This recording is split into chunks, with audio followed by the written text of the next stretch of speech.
and welcome to this, our 71st live stream, the 1st of Octember. Now, the 1st of Octember is the name of a Dr. Seuss book, where on the 1st of Octember, which is sort of an allusion to the month between September and October, you can wish for anything and it'll be possible. So, this is sort of tipping our hat off to Dr. Seuss. So, with that said, we are going to get probably immediately into the questions here. The rules are the same as always, which is that super chats have priority. But if you don't want to ask the super chat, we also take questions that are not super chats also. But we do ask that you put a Q and a colon in front of your question. We also ask that you only ask the question once.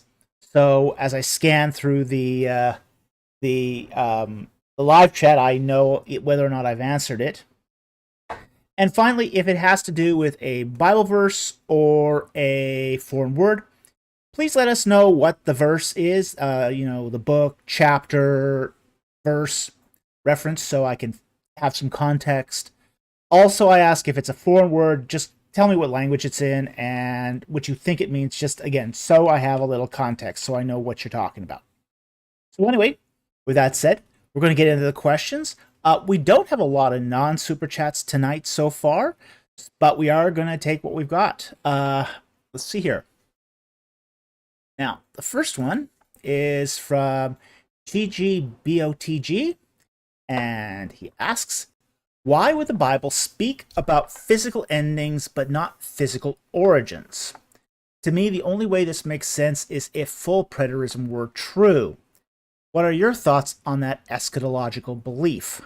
Okay.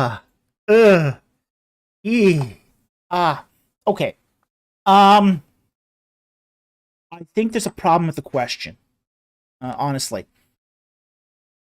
I don't necessarily think that the Bible is speaking about physical endings.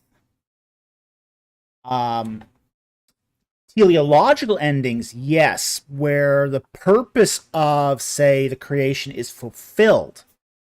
And I also did take sort of this approach even with origins, is that, for example, say the Bible, when it talks in Genesis, it's not so much talking about, say, how the world began, but what is the purpose of the world? What is the purpose of the sun? What is the purpose of the stars? That God is infusing teleology, purpose and meaning in the cosmos, and in particular, the cosmos as it relates to mankind. That's a very, very different thing than describing physical origins or physical endings. So I don't think eschatology is necessarily talking about, say, the end of, say, all physical existence. But it is talking about, say, the end of a certain purpose within that existence, and basically the consignment to a new purpose. So, in that framework, full preterism doesn't really have much to offer, honestly. I have real problems with full preterism anyway. I don't have so much problems with partial preterism, but when we start talking about full preterism, that there's no second coming of Jesus Christ, that everything in the book, in Revelation is already done and over, and we're living just, say, post-biblical revelation. I've got some issues with that. I think that's deeply, deeply problematic.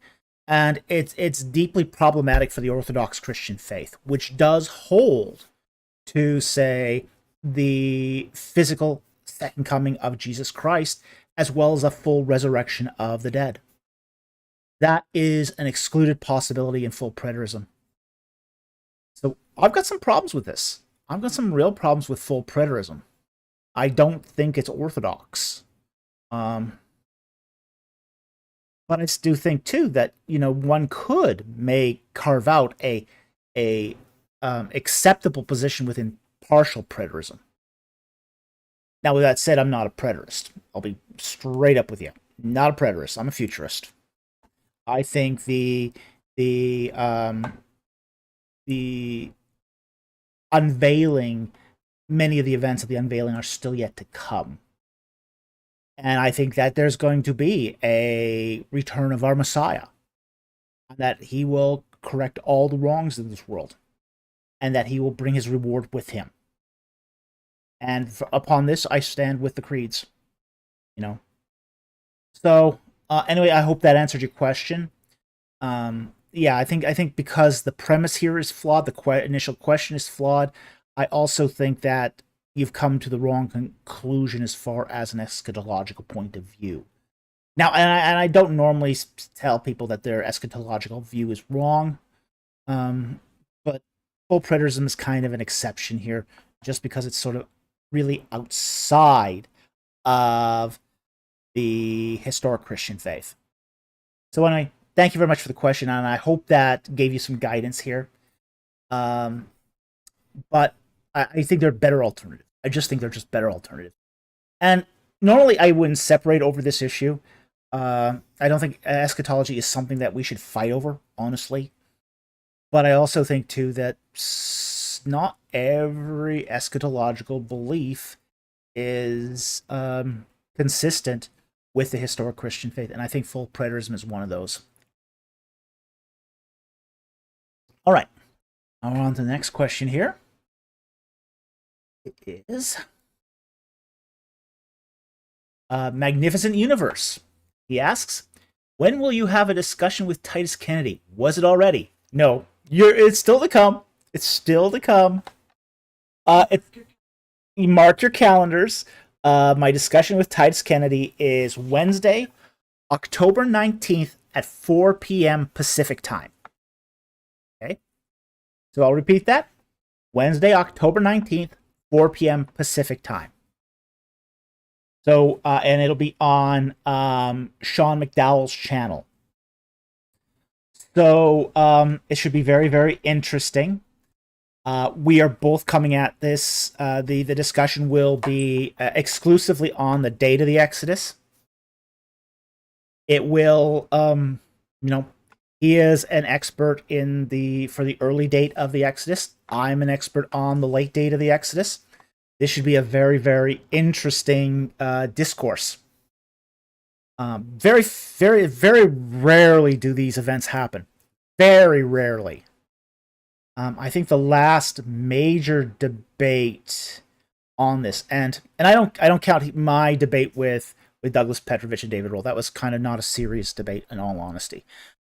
But the last real serious debate on this took place, I believe, was it in 1998? Either 1998 or something like 2004. I mean, it was a long time ago. It was between James Hoffmeyer and Charles Ailing. This was before Ailing retired. So these don't happen very often. They're like once in a blue moon.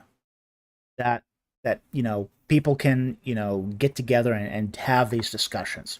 So it is very exciting. It's a very, very exciting prospect that you have two serious interlocutors actually discuss this in a neutral format, who are fully qualified to discuss this for both sides.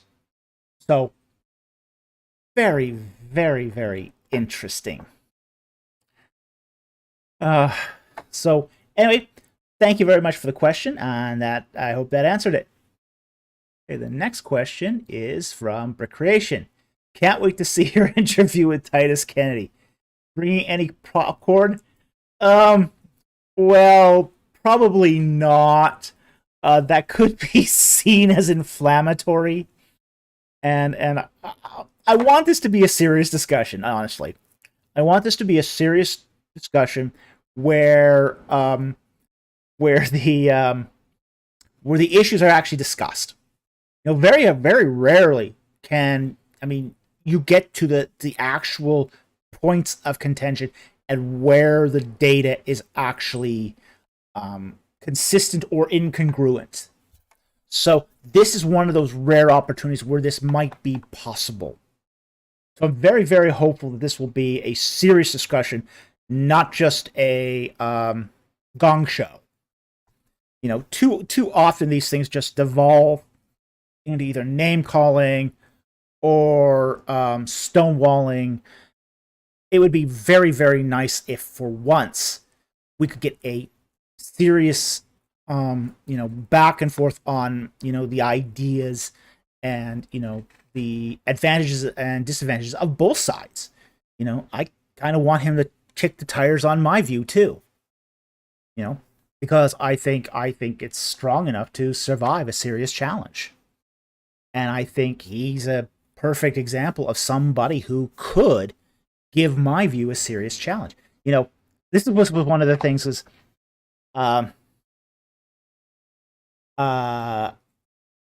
when I did my doctoral dissertation and I went through my oral exam, and one of the things that they put me through, my exam committee put me through the ringer.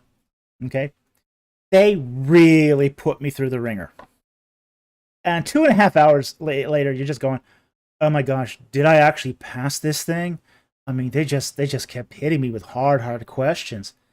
And afterwards, one of my examiners, he said, I really, really loved your dissertation. I said, yeah, sure, you said that to anyone. And he goes, if you want to know the quality of a dissertation, you got to kick the tires on it, just like buying a used car.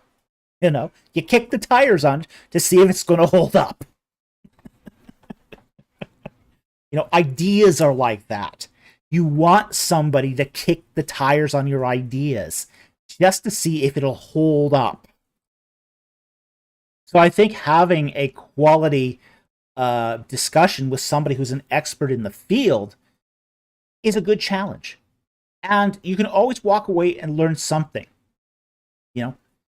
I really like the idea of discussing this with Titus Kennedy, him kicking the tires on my ideas, and seeing if I can walk away with my ideas intact. I think that's a really, really helpful thing. Is there areas that my ideas need improvement? Is there a challenge that I have overlooked? That's always possible. So I think these sorts of things are really important. I think they're very helpful. Not just to the community who's viewing that, but also to the debaters themselves, if they take the opportunity seriously. This is an opportunity. This is an opportunity to really sort of tease it out. As a PhD holder, an expert in the field, it's really, really hard to have a serious debate with somebody who's not also an expert, because you're just defining basic terms. You never get to the sort of the fine points, the weeds. When you get into the weeds, that's where sort of to use a mixed metaphor, the rubber hits the road. Okay. Yeah, I'm using mixed metaphor after mixed metaphor here, but you guys get the point. This is an opportunity, and I think this is. I'm actually really looking forward to this. So no popcorn. This is going to be very, very serious. This is going to be on the level, and I'm not going to do anything that's going to be intentionally inflammatory here, just because I think this requires, I think, some very, very serious and a serious exchange of ideas. Okay. And then finally, we have a comment from 501 Mobius. Titus Kennedy seems like a good guy. Maybe you can get at least get him to move to the Septuagint 1 Kings 6 one early date. I hear he's good at basketball. Okay, I'll leave it at that. Yeah, I don't think he's going to move. I don't think either one of us is going to move, honestly. We have both come to our ideas in pretty, let's just say, particular ways. You know, believe it or not, I was once an early dater. You know, and then I got more data and reevaluate that data. Then I became a late dater. You know, Titus is, grew up as an early dater within an early dater household. And, that's part of his core identity. I don't think there's any realistic expectation of that anyone's going to change their mind here. But at least if you have the discussion, other people can listen in on it and make their own decisions. So there's value in that. So definitely there's value in that. And I hear he does play a really mean game of basketball. I would be useless on the basketball court, by the way. It's too short. Okay? I ain't doing basketball.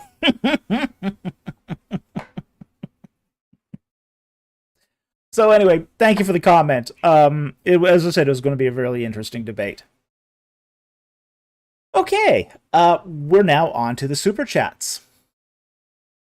First super chat here. Our first super chat is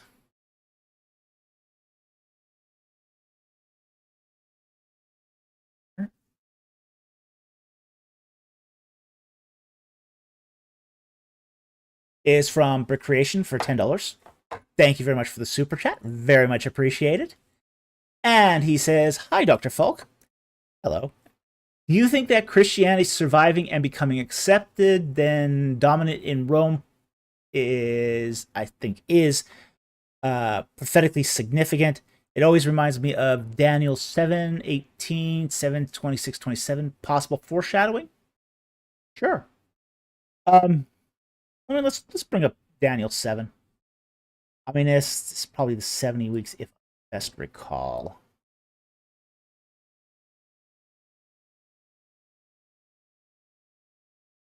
Seven. Let's see, verses 18.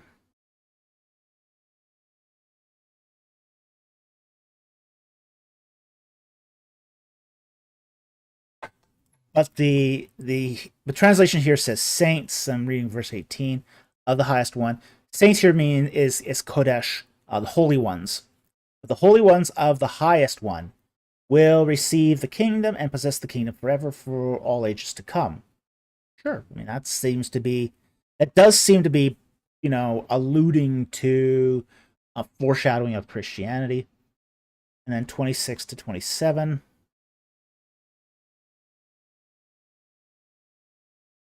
26. But the court will sit for judgment, and his dominion will be taken away, annihilated, and destroyed forever. Then the sovereignty, the dominion, and the greatness of all the kingdoms under the whole heaven will be given to the people of the holy ones of the Most High. His kingdom will be an everlasting kingdom, and all the dominions will serve and obey him. Sure. Okay, yeah. This is possible foreshadowing. I mean, definitely. I can't see any reason why this wouldn't be. We do know that during, say, the first century AD, after the destruction of Jerusalem, Israelite religion sort of split off into two branches. One branch became Rabbinic Judaism, and the second branch became Christianity. So it is very, very likely that of those two branches, the branch that became Christianity could very likely be a fulfillment of this prophecy. So yeah, I think it's conceivable. Other scholars will have different opinions on this, but yeah, I don't see any reason why this can't be. So anyway, I hope that answers your question. It's plausible. It's definitely plausible. Thank you very much for the super chat. I very much appreciate that. Okay.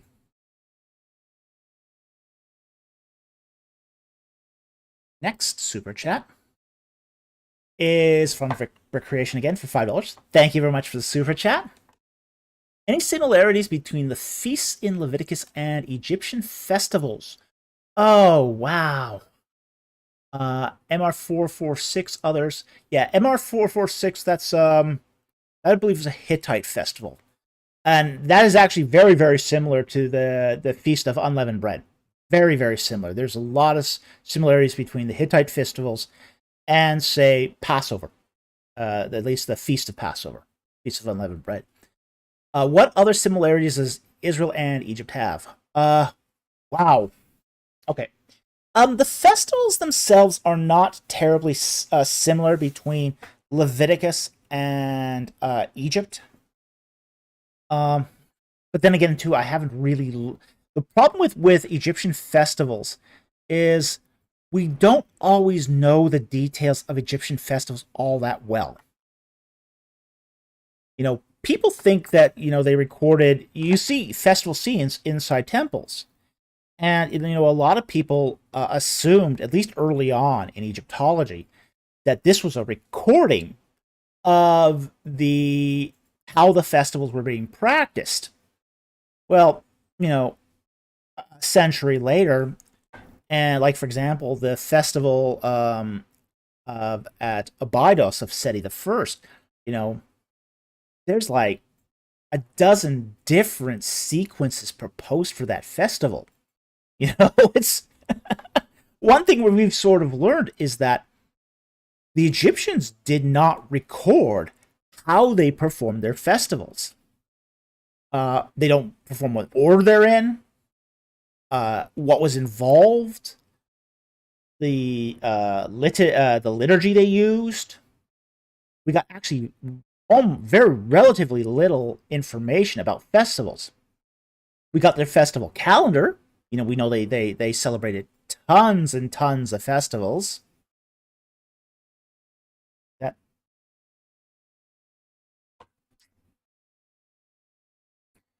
so yeah, the bots are active again. So anyway, we do know that, for example, when the Egyptians celebrated their festivals, one of the things is that festivals were practiced by the priests as sort of acts of public beneficence. For example, one of the things they would do at festivals is they would take their bark shrines. They would basically put their statues of their gods in these shrines that were shaped like boats.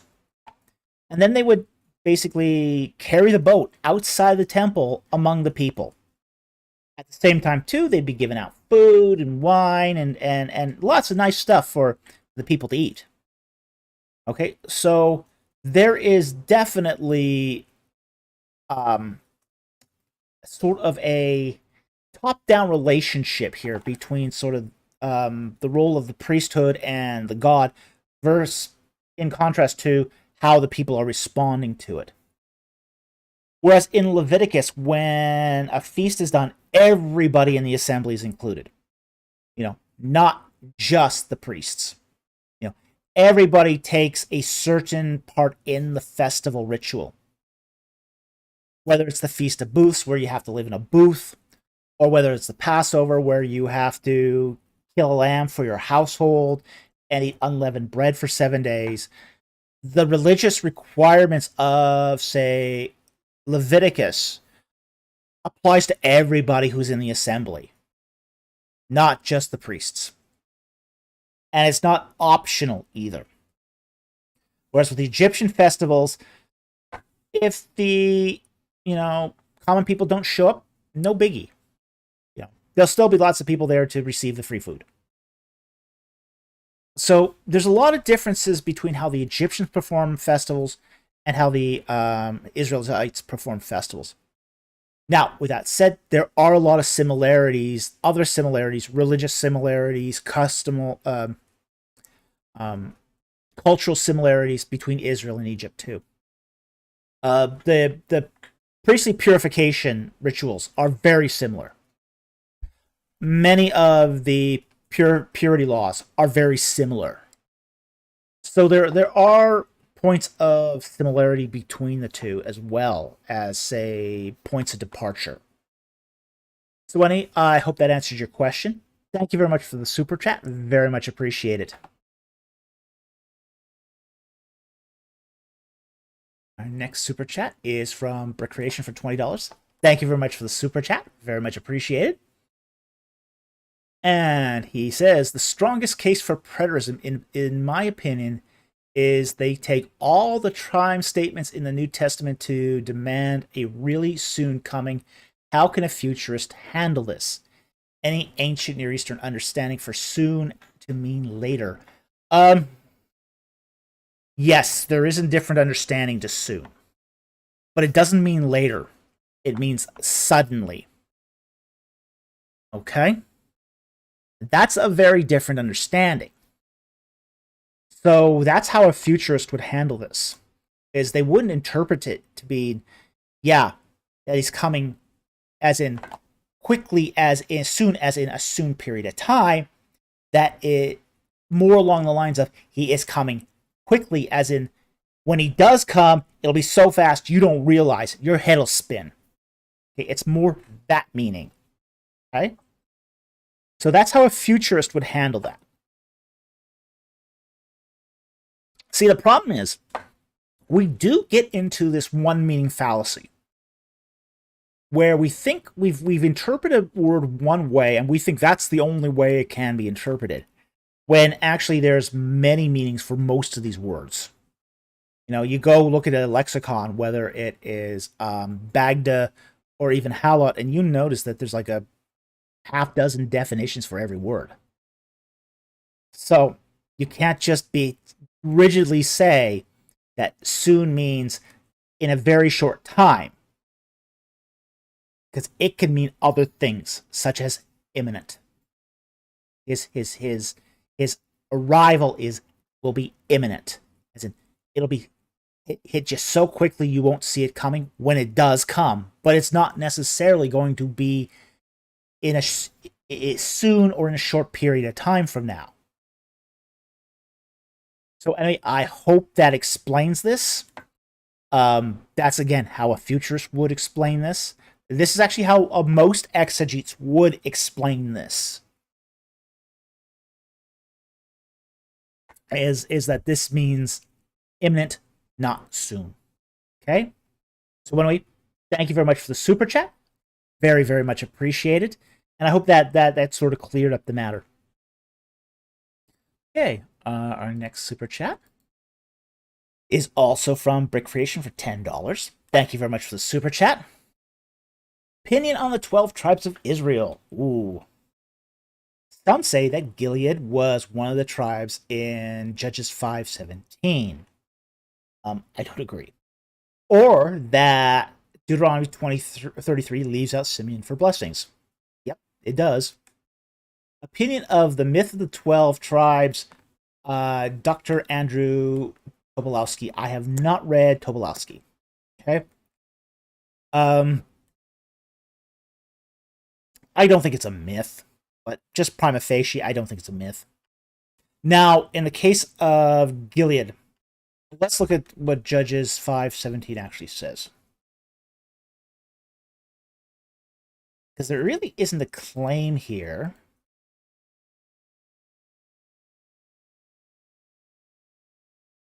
And we are talking here the Song of Deborah. Okay. Let's just back it up one verse, just for a little. All right. So this is the Song of Deborah. This is after the defeat of Sisera and the king of Hatzor during the time of the Judges. And verse 16. Why did you sit among the sheepfolds to hear the pipings for the flocks? Among the divisions of Reuben, there was great searchings of the heart. Essentially, Reuben didn't come and help. When Deborah and Barak called the 12 tribes to defeat the king of Hatzor, basically, Reuben, the tribe of Reuben, just debated it. Endlessly debated this. So they sat sat around, did nothing. Bogged down by deliberation. Then it goes to 17. Gilead remained across the Jordan. And why did Dan stay in ships? Asher sat at the seashore and remained by its landings. Okay. So it's not necessarily talking here about the tribes, although mostly it is. Dan's a tribe, Asher's a tribe, but Gilead isn't. Okay, and the history of Gilead is actually quite clear. You do have to take into account the Pentateuch when it talks about Gilead, because Gileadites are Canaanites. They are Canaanites. And they're not a big country of Canaanites. They're one of the smaller groups of Canaanites. But they're also, they tricked their way to get a treaty. Okay? So what they did was they dressed up like foreigners, and they rode their camels, and had intentionally covered their clothes in dust so it looked like they traveled a long distance. And they went up to Joshua and they said, hey, we're from this foreign land, sign a treaty with us, we've heard about the greatness of Israel. Buttered them up. Say, we heard about your greatness, we want to do a peace treaty. Okay, so they signed they cut this peace treaty and go back to Gilead. Well, when Israel approaches Gilead to conquer them, they go, hey, we got a treaty.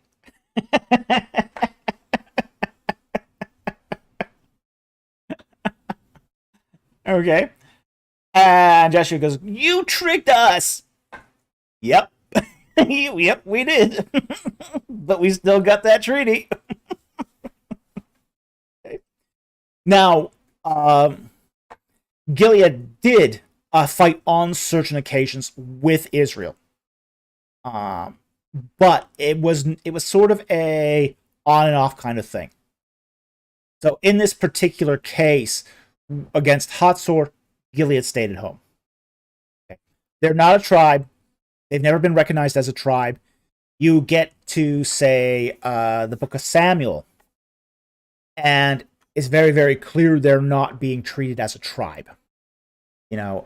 Saul's, men, do an atrocity amongst the Gileadites. And in retribution, David allows 7 sons of Saul to be killed by the Gileadites. Okay, so it's there's a tension here. There is a tension here between Gilead and Israel, because Gilead is not Israel. It's not a tribe, but it does also have military obligations to Israel. So that's why it's being included here in Judges chapter 5, because it doesn't always fulfill its military obligations. It sometimes does, sometimes it doesn't. As far as Simeon, again, Simeon did not meet its military obligations as a tribe. So because it didn't meet its obligations as a tribe, it got excluded from the blessings. So there are reasons why certain tribes are excluded. Sometimes when they are excluded, we're not always told why. But in these particular cases, we are told why. So I don't agree that Simeon isn't a tribe, just like I don't agree that Gilead was a tribe. But there's reasons why certain tribes get excluded at times or included. But you have to kind of figure it out from, say, other passages. Anyway, thank you very much for the super chat. Very, very much appreciated, and I hope that helped. Okay. Our next super chat is again from Recreation for $5. Thank you very much for the super chat. Opinion of the Hebrew Roots movement or Black Hebrew Israelites. Okay. Two very different groups here. And very, very different beliefs. Now, the Black Hebrew Israelites basically believe that African Americans are basically the lineal ancestors, the genetic ancestors of the original Israelites. And they also believe that they are entitled to all the promises of, say, Israel. That basically modern Jews are pretenders. They're not real Israelites. The real Israelites are black. And there have been, it's very much a triumphalist sort of groups. I mean, there's many groups of Black Hebrew Israelites, not just one. Okay? But the idea is that these are the original, these African Americans are the original Israelites. Some of them do believe that they came, that the geography was different.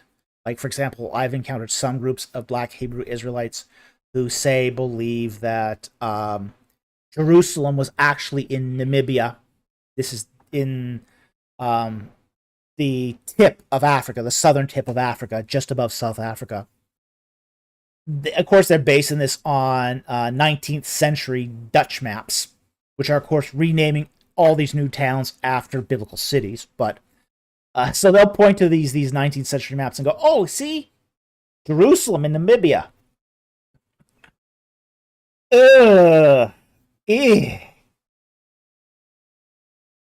Well, with that reasoning, you can also go to New York and look at a map of New York and go, "Oh yeah, there's Bethesda, there's Jerusalem."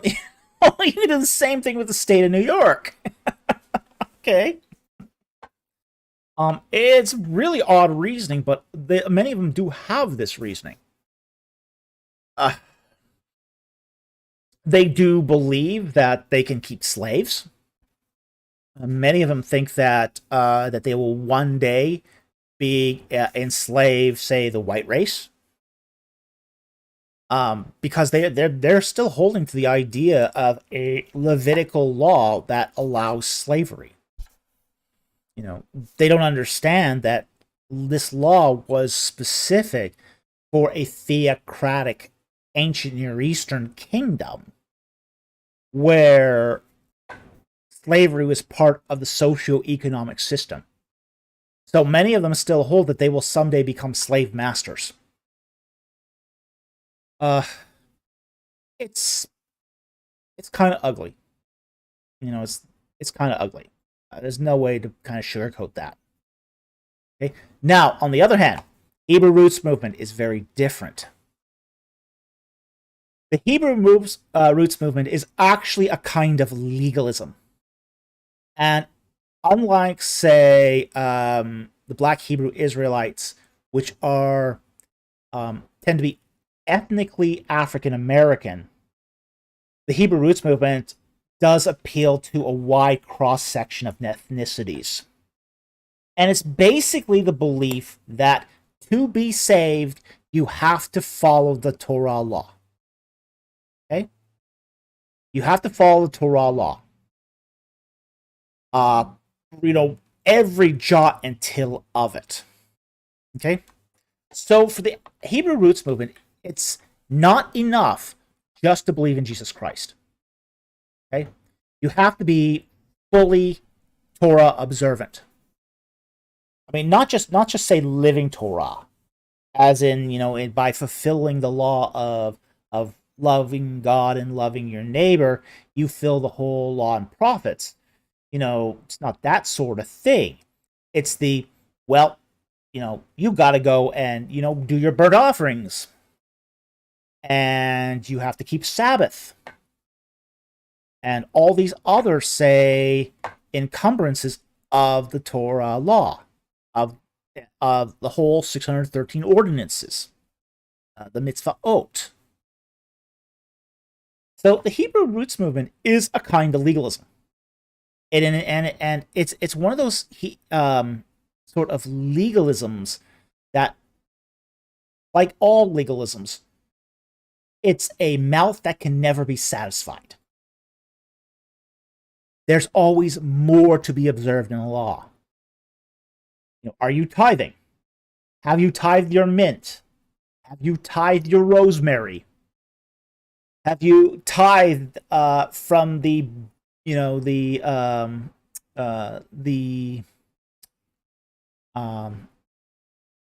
bottle deposits that you return to the store?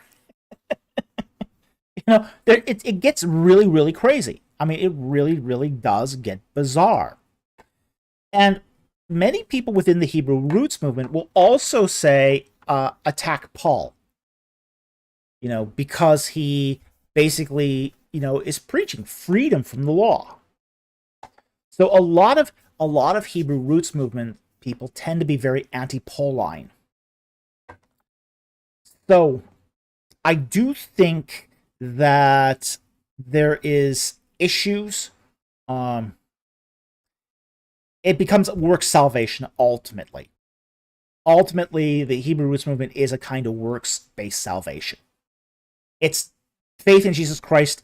It's not faith alone. And it's not even faith evidenced by works. It's faith, but mostly works. The slogan of Hebrew Hebrew roots movement is,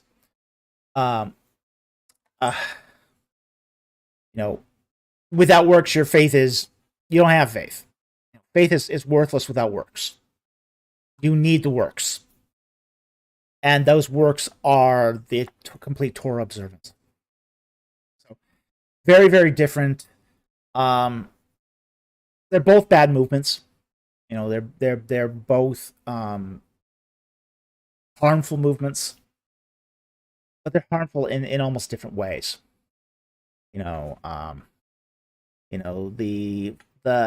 former, is, say, promoting race divisions, whereas the latter is basically in an accelerating race of legalism to basically show that they're righteous before God, when no one is righteous before God. Not one. Only Christ is righteous. And that's a hurdle they just can't seem to get past. So they have to continue to work and work and work and work and work and work and work and work, doing more and more and more for the law. They become a slave to the law. And if you're a slave to the law, you're not a slave to Christ. That's what it boils down to. So anyway, thank you very much for the super chat. Very, very much appreciated. I hope that helped. Okay, our next one is from John Morton for $20. Well, thank you very much for that generous super chat. Hi, Dr. Falk. Do I have this right? Well, let's see. Just because a new clan was spawned doesn't mean the old clan died off, correct? Absolutely. That is absolutely correct. A old clan can continue to persist on long after the new clan has split off. Yes. So after, say, 70 years, a new clan starts, but the prior clan continues on for several hundred years. Thanks. Yeah, absolutely. You've got it right here. This is exactly how it works. Basically the branches of a clan is called a clade. Okay? So you have the parent clade, the main line of the clan. And a new clade will say spawn off. This is your new clan. So now you have two clades. One is your original clan, and the second is the new clan. And that original clan can persist on for hundreds of years after the new clan starts. So absolutely, you got it right here. You know, very, very, yeah, it makes sense once you sort of figure this out and sort of come to terms with how this all works. But yeah, you've got it right here. So anyway, thank you very much for the super chat. Very, very much appreciated. Okay. Next super chat is from Billy Ningen for $4.99, and he says, Dr. Falk, scholarly consensus dates the Book of Job to the 7th to 4th century BC due to Arabic and Edomite words. What are your thoughts? Okay, I've got two thoughts about this. And thank you very much for the super chat. The first is, I'm actually not that, when we talk about that 7th to 4th century BC dating, I don't have so much of a problem with, say, the earlier range of that. Say, for example, if Job had been written between, say, the 6th and 7th century, I'd have actually no problem with that. There's actually nothing that necessitates Job being a very old book. Nothing necessitates that. You know, there is some traditions that say that Job was the oldest book, but really, it was that idea was based on really thin evidence, really thin. When we look at it, at the vocabulary in Job, and say how it was written, it does seem to be an Iron Age book. So it does seem to occur sometime during, say, I would say the divided monarchy. Now, Arabic and Edomite words don't actually help us that much here, honestly. The Arabic kingdom goes back to the 9th century, 9th, 10th century BC. And that's based upon the ethnography that we find in, say, the Saudi Arabian Peninsula, essentially their writings and their cultural movements. Essentially, the Arab tribes drive out the Ishmaelites in the 10th century BC, and then they establish themselves in what was the Median Kingdom. The Edomites, on the other hand, we have the earliest references to them in the writings of Ramses II. Now, that's 13th century. That's 13th century BC. So, you know, either one of these writings could still predate the 7th century BC. Now, I know that there are scholars out there that say there was no Edomite kingdom prior to the 7th century, and that's because of the capital of Edom not having any archaeological remains prior to the 7th century BC. However, as Kenneth Kitchen points out, that places move. You know, just because we don't find the capital there in the 7th century doesn't mean it wasn't somewhere else prior. And the fact that we do have Egyptian attestation of Edom prior to the 7th century BC does suggest that they had to have had a capital somewhere in Edom, say, prior to that 7th century BC date. So I don't take the consensus here that Edom begins in the 7th century, again, because we have Egyptian attestation that's much earlier. Much earlier.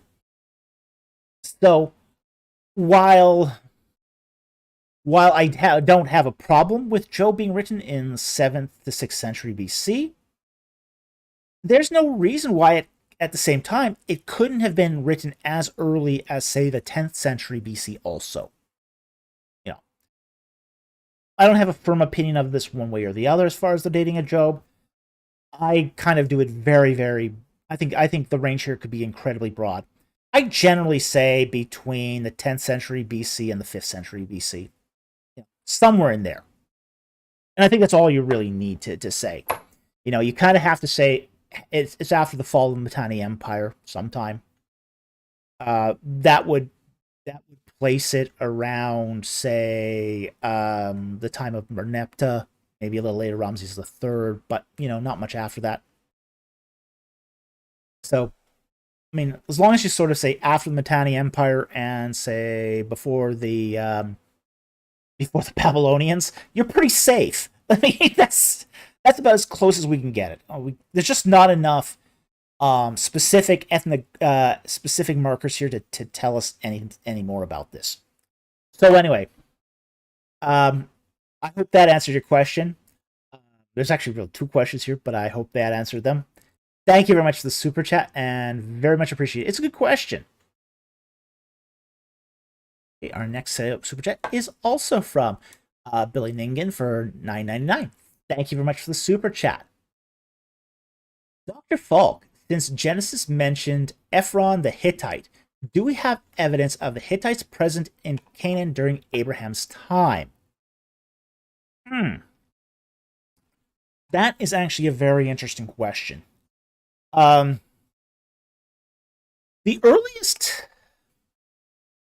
Hittite kingdom, we're talking here the old kingdom of the Hittites. The earliest record that we have from the Hittites is Hattusili I, and that's roughly 1620 BC. Now, Abraham is somewhere in the 1720s BC. So it's about 100 years difference between Abraham and Hattusili I. Okay? However, we also know that even though Hattusili I does the first record of the Hittite kingdom, that he wasn't the first Hittite king. We do know that he descended from his father, who was also king, Labarna. And Labarna's father, who is unnamed, was also king. Okay? So we do know that it goes back at least 2 generations of Hittite kings from Hattusili I. Now, how far back it goes beyond that, anybody's guess. We don't know for sure.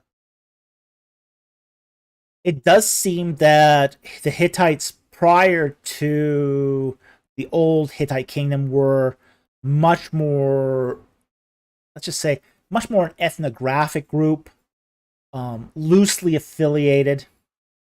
We don't, as I said, we don't know how far back beyond, say, Hattusili I's grandfather the Hittite kingdom does extend.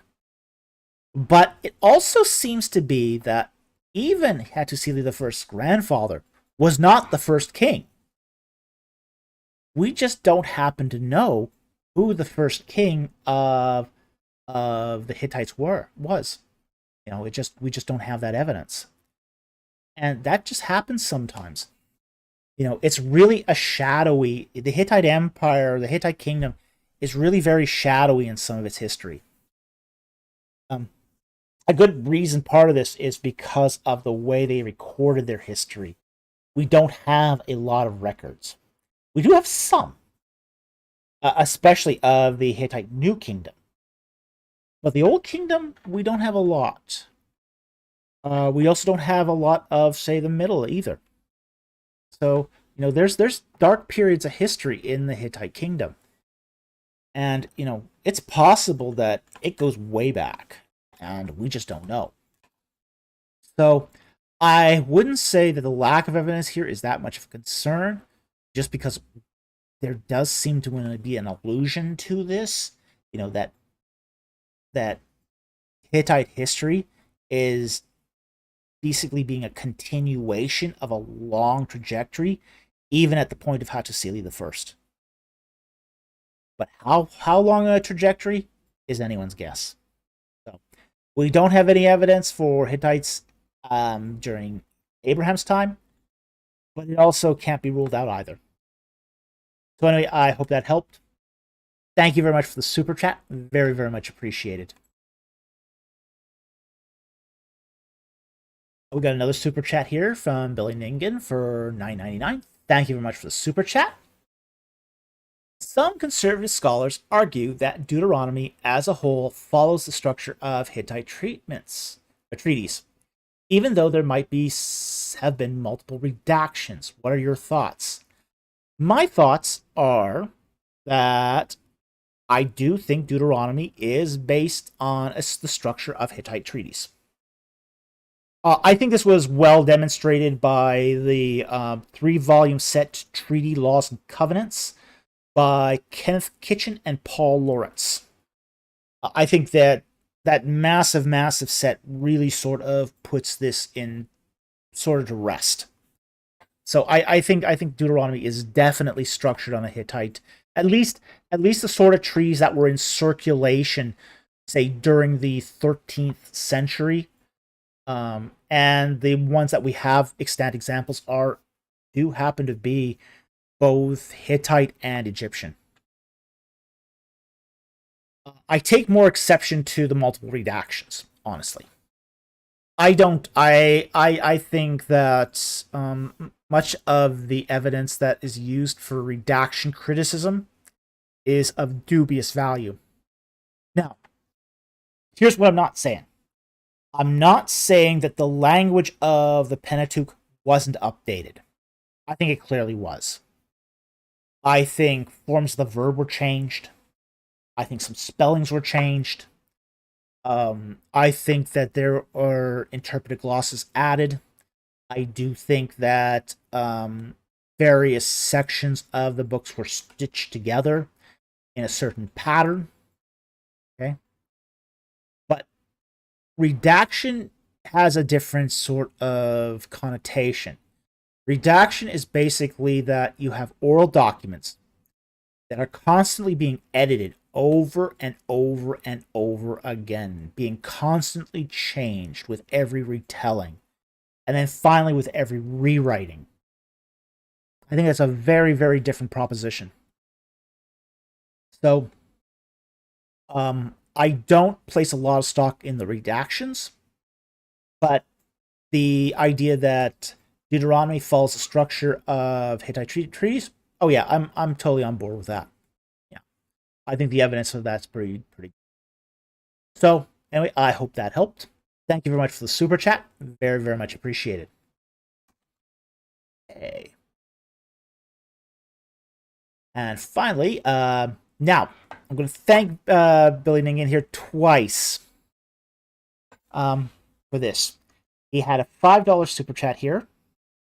And then he had a previous $5 super chat, which he deleted. And I had already cut and pasted the previous one so I could compare the two questions. And the only difference was the spelling of my name. I really, really appreciate the fact that you were willing to delete the other one and put in a new super chat. But you don't have to do that in the future. You know, people mess up my name all the time.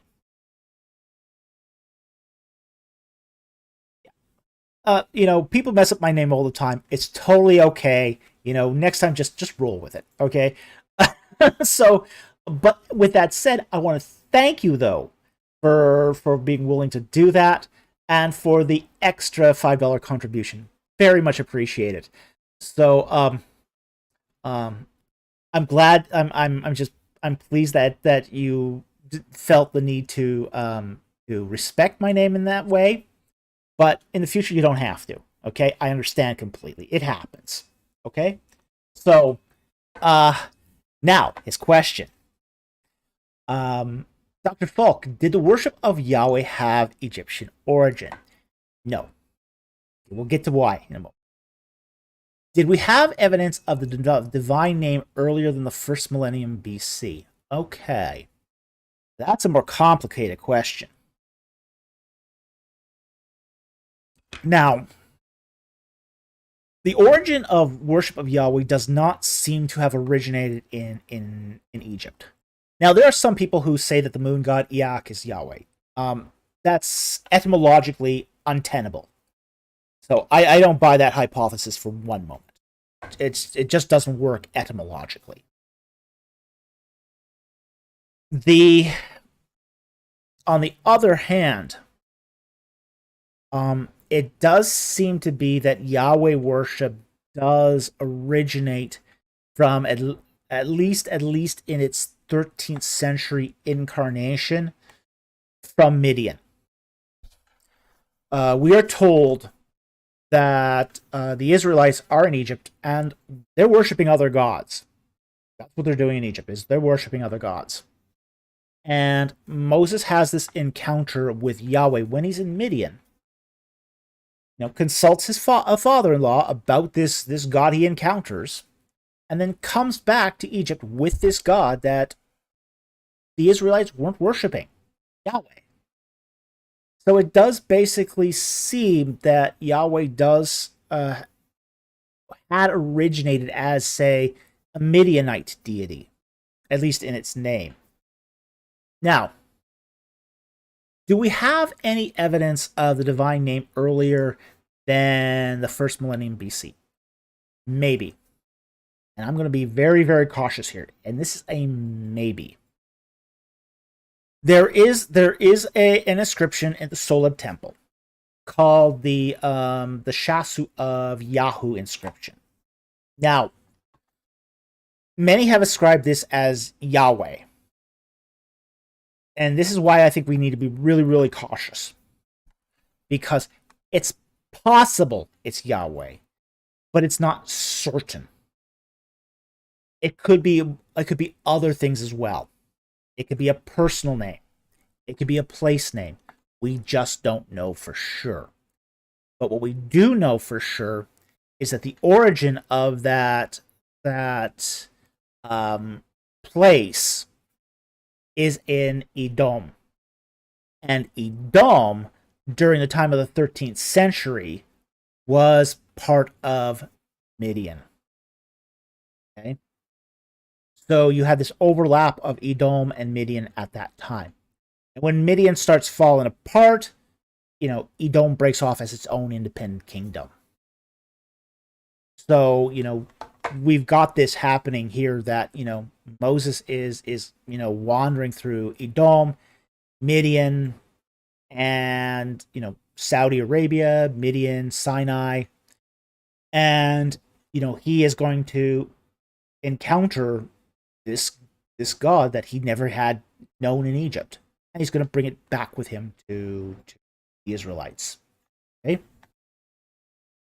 So, I hope that helps. I hope that sort of brings a little light on this. It does not seem to be Egyptian in origin. It does. I would probably mostly suggest it's Midianite in origin. So anyway, thank you very much for both of those super chats. Very, very much appreciate, and very, very good question.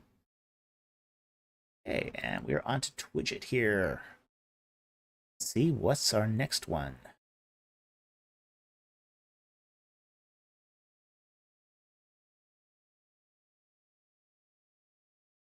Okay, a 15 shekel, I think that's a shekel. Super chat from Azik Dig. Your opinion, Pharaoh Atem, Old Kingdom, Perdub, or New? Do you know what that question means?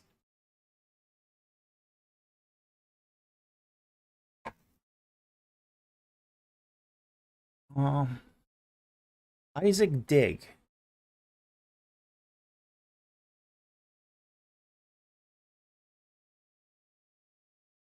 No, maybe.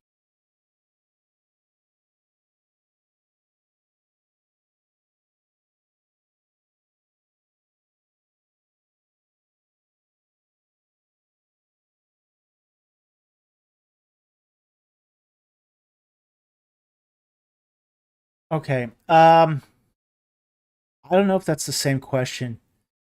Yeah,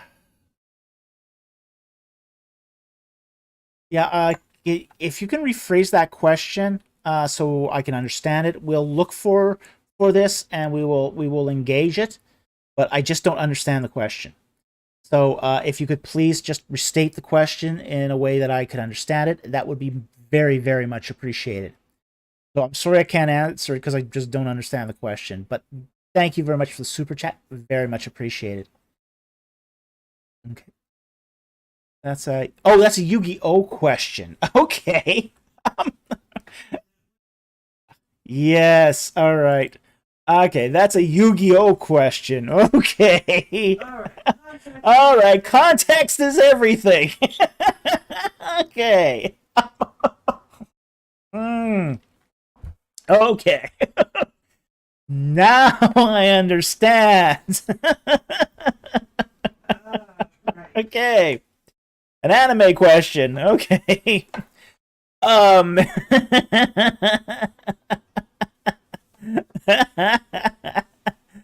um. I haven't seen Yu-Gi-Oh yet, though. So I can't actually answer the question. Tell you what, though, when I do watch it, and it's on my to watch list. I just haven't watched it yet. So what's the point of Egyptology then? Oh, I don't know. Maybe studying pyramids, mummies, King Tut. Nah, it's about Yu-Gi-Oh.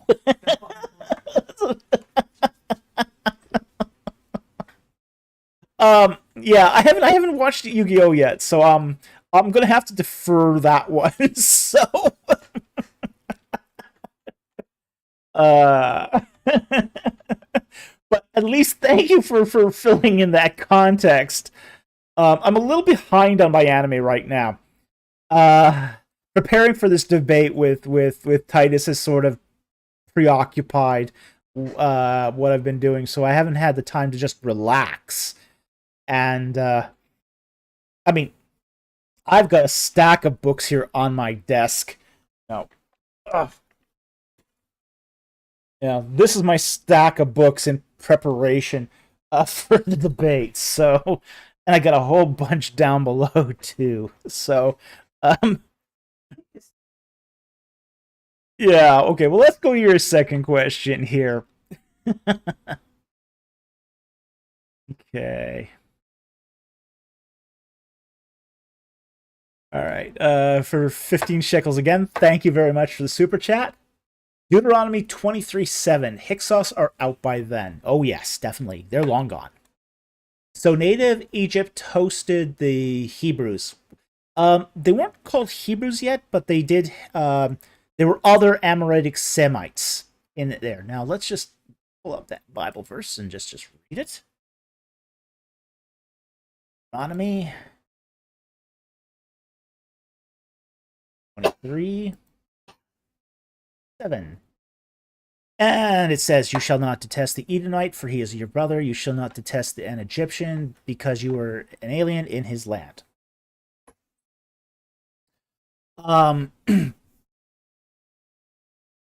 Yeah. The Hyksos here are not mentioned in this particular passage. So neither the Edomite nor necessarily the Egyptian here is a reference to the Hyksos. Now we kind of have to understand that by the time this is written, the Hyksos had been gone from Egypt for I'd say about 300 years. It was about 300 years between the defeat of the Hyksos right up to, say, the point of the Exodus. So there's a 300-year gap there. Not gap in the sense of that it's unknown history. It's a gap that basically there's no more Hyksos. The Hyksos are defeated once they flee, and we have to kind of understand what are the Hyksos. They're not an ethnic group. Okay. They're basically what the Egyptians. Hyksos is an Egyptian word. It means foreign rulers. Okay? This is the aristocracy. These are the leaders of certain Amoritic Semite tribes that moved into the Nile Delta. Now, there were many Amorite Semites that lived in the Nile Delta.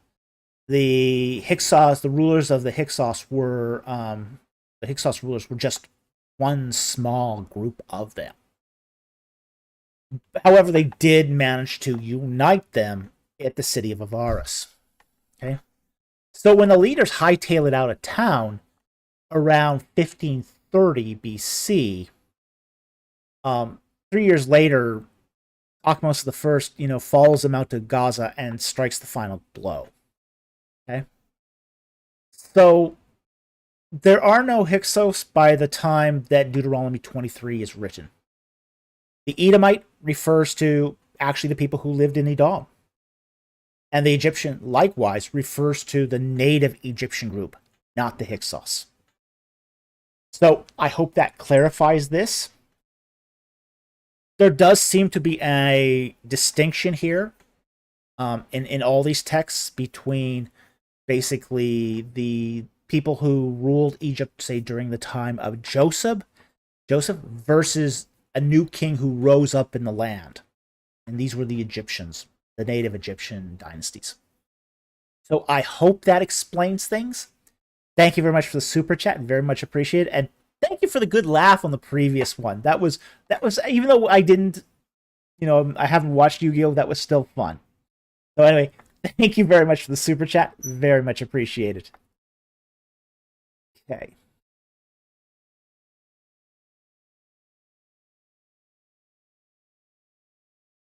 Angel VWM for $5. Thank you very much for the super chat. 2 questions. How's it going? Oh, it's going pretty good. Thank you. I'm actually feeling pretty good right now, so that's a pleasant change. My health had been degrading over the last several weeks because of my work schedule. Fortunately, my workload has lightened up somewhat. By this, I mean my manual labor job. And my health is recovering nicely because it's some of the pressure's off. So, yeah, I'm actually feeling a lot better. Okay, so that's the first question. And in 2 Samuel 21:20, a man with 5 fingers and toes, a cultural idiom like 2 left feet or literal. Probably literal. Okay? Now, why literal? That's going to be... Let's pull up our text here. 2 Samuel. Now, it doesn't say what the reason is here. We'll talk about that in a moment. 21.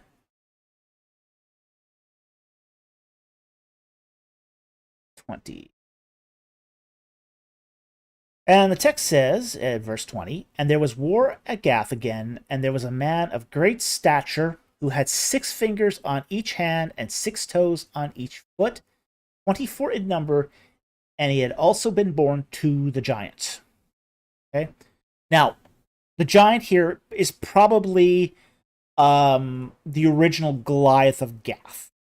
Okay? Now, there's another Goliath here, the Gittite, who is probably a descendant of that, because one of our previous videos, we had shown that the name Goliath itself had been passed down generation to generation to generation.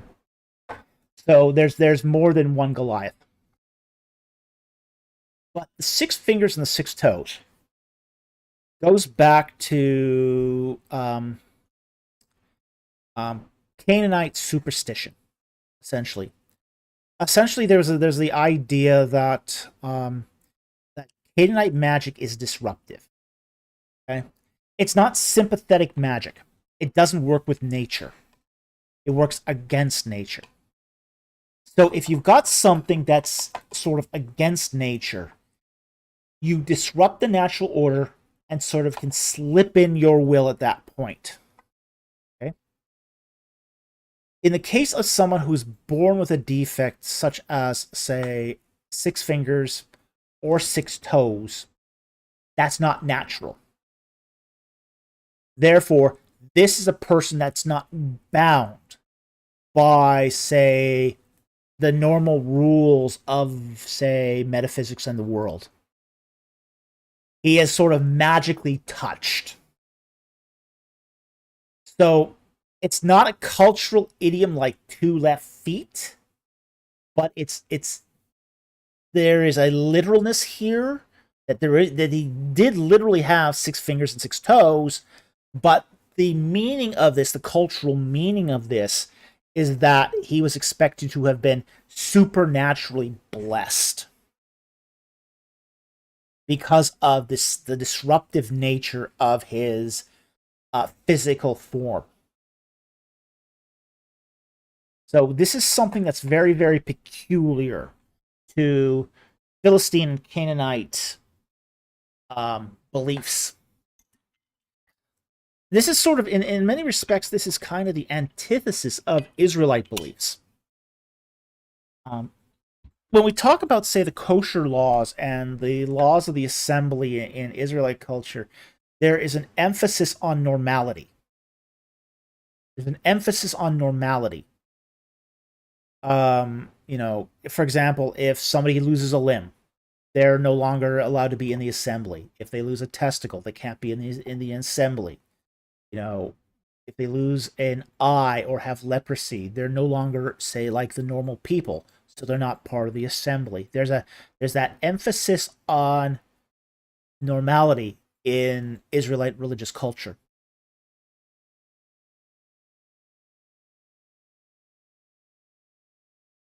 You mean in the Israelites? Yeah. Oh, yeah. Absolutely. That would definitely. That My producer just asked that would that practice of the Israelites be against, say, the disruptive magical practices of the Canaanites? And absolutely, certainly, definitely. Normality is prized, and it is seen that there's an order to nature that. Now, this doesn't preclude magical use amongst the Israelites. And in fact, we have strong evidence that they did do magic. It just tends to be much more sympathetic magic than it is disruptive magic. Some of this can possibly be attributed to the fact that much of his Egyptian religion, Egyptian magic, tended to be sympathetic magic also. So I don't know how much of Israelite magic gets its roots from Egyptian magic, because I haven't studied the two magical systems that closely. But Canaanite Philistine magic is different. It's just different. It really largely depends upon disruptive elements. So a guy with 26 fingers and toes, or 24 fingers and toes, that is going to be disruptive. So he's going to be, touched by the gods. So anyway, that's what's going on here. I hope that put this into context. Thank you very much for the super chat. Very, very much appreciate it. Okay. Our next super chat is from Mystery Flavor for $20. Thank you very much for the super chat. Did Gnosticism begin after Christianity, or is it an older belief system than used Christianity to allegorize its own secret doctrines? Okay, I'll just finish your comment here. Many occult societies, such as Theosophy, seem to hold similar beliefs. Well, yes, Theosophy is a Gnostic system, so definitely. But to your question, Gnosticism seems to predate Christianity.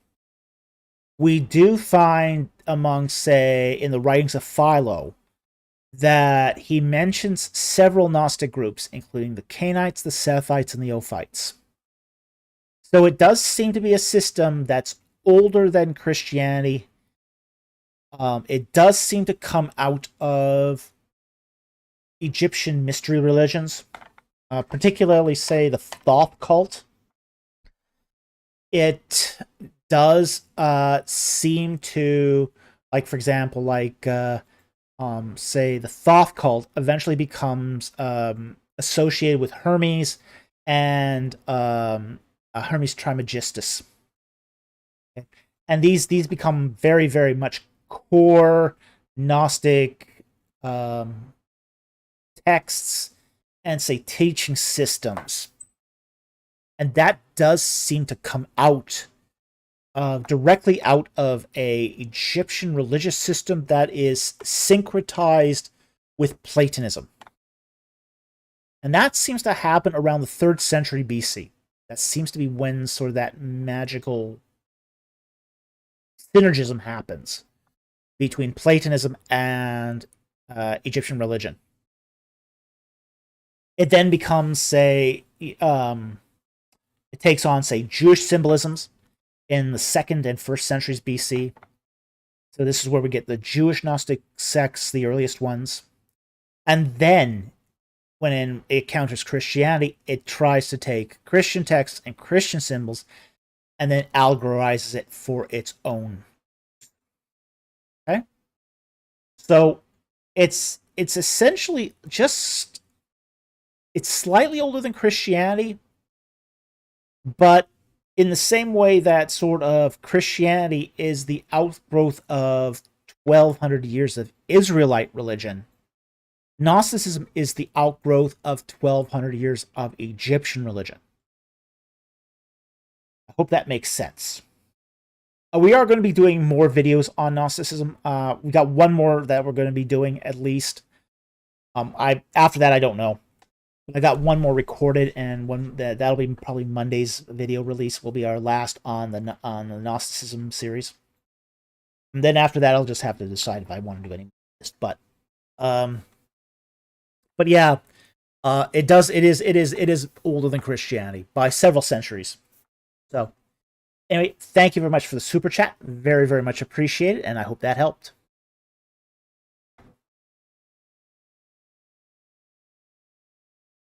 Sentinel Apologetics for $2 Australian. It's good to see you tonight, Rob. I hope you're doing okay. Daddy Falk, it's been too long. Oh yeah, it's been way too long. Hope you're well. Well, I've had my ups and downs. Had some health problems. As I said, I'm doing better right now. I had a very, very difficult time with my day job, as I said earlier. It's a very physically demanding job. So they were giving me too many hours, essentially. Too many hours, not enough recovery time. So, hopefully that's fixed, and we won't get into those troubles again. We should hook up again and do another live stream of some kind together. I do love the collabs we do together. So, tag me at some point. You know how to get a hold of me, and we'll work something out, definitely. So it's good to hear from you tonight, and it's excellent to see you. We've been worried about you too. So, keep in touch. Let us know how your health is doing. So, thank you very much for the super chat, and it's good to hear from you again, friend.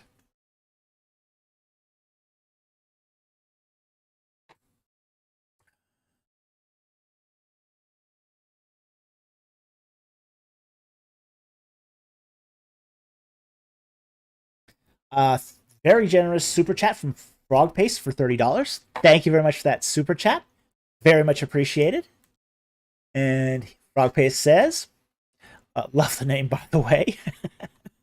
Thank you for your ministry. I am learning a lot. Well, thank you so much. Also, I'm looking forward to your discussion on the Exodus on Sean McDonald's channel next month. Well, this is going to be very interesting. Well, I'm glad the ministry's helping. That's what we wanted to do. We wanted this to be an educational ministry. We wanted it to be fun too. That's kind of the reason why we go into these oddball topics like anime, whiskey, even Japanese swords and artwork. Just because we want this to be. I mean, we're excited about the Bible. We're excited about the Bible. We're excited about ancient history. We're excited about ancient Egypt. And the reason why we're excited is because it's fascinating. Absolutely fascinating. I want people to experience the same thing I experience. When I open up my Bible, I find something new every time I read it. You know, I want people to get to the point where they can open up their Bibles and they can see something new every time. And once you start getting into that sort of mode where you're finding new stuff every time, yeah, the Bible gets absolutely I mean, you just get overwhelmed by, how much wealth there is there, and you always get so excited about, okay, yeah, I don't want to go a day without reading the Bible, just because every time I open it up, I see something new. You know, the right. I should say that. Yeah, my producer points out the right kind of new. Okay, there are people who open up the Bible and read new things that no one's ever heard of and are not right, and even God would say, that's new to me, and that's not a compliment. So we do want to temper that with basically saying that it should be within the bounds of sensible exegesis. Okay. But with that said, we're very, very thankful you are enjoying the ministry. We are very, very thankful you're learning something. That for us that's our mission achieved. That's what we're into. We want people to learn. So I'm so glad you're enjoying this. I hope the discussion next month um, will meet your expectations. There's no pressure. A lot of people have already been telling me that what they expect to see out of that debate, and it's like, I'm not sure I should do that.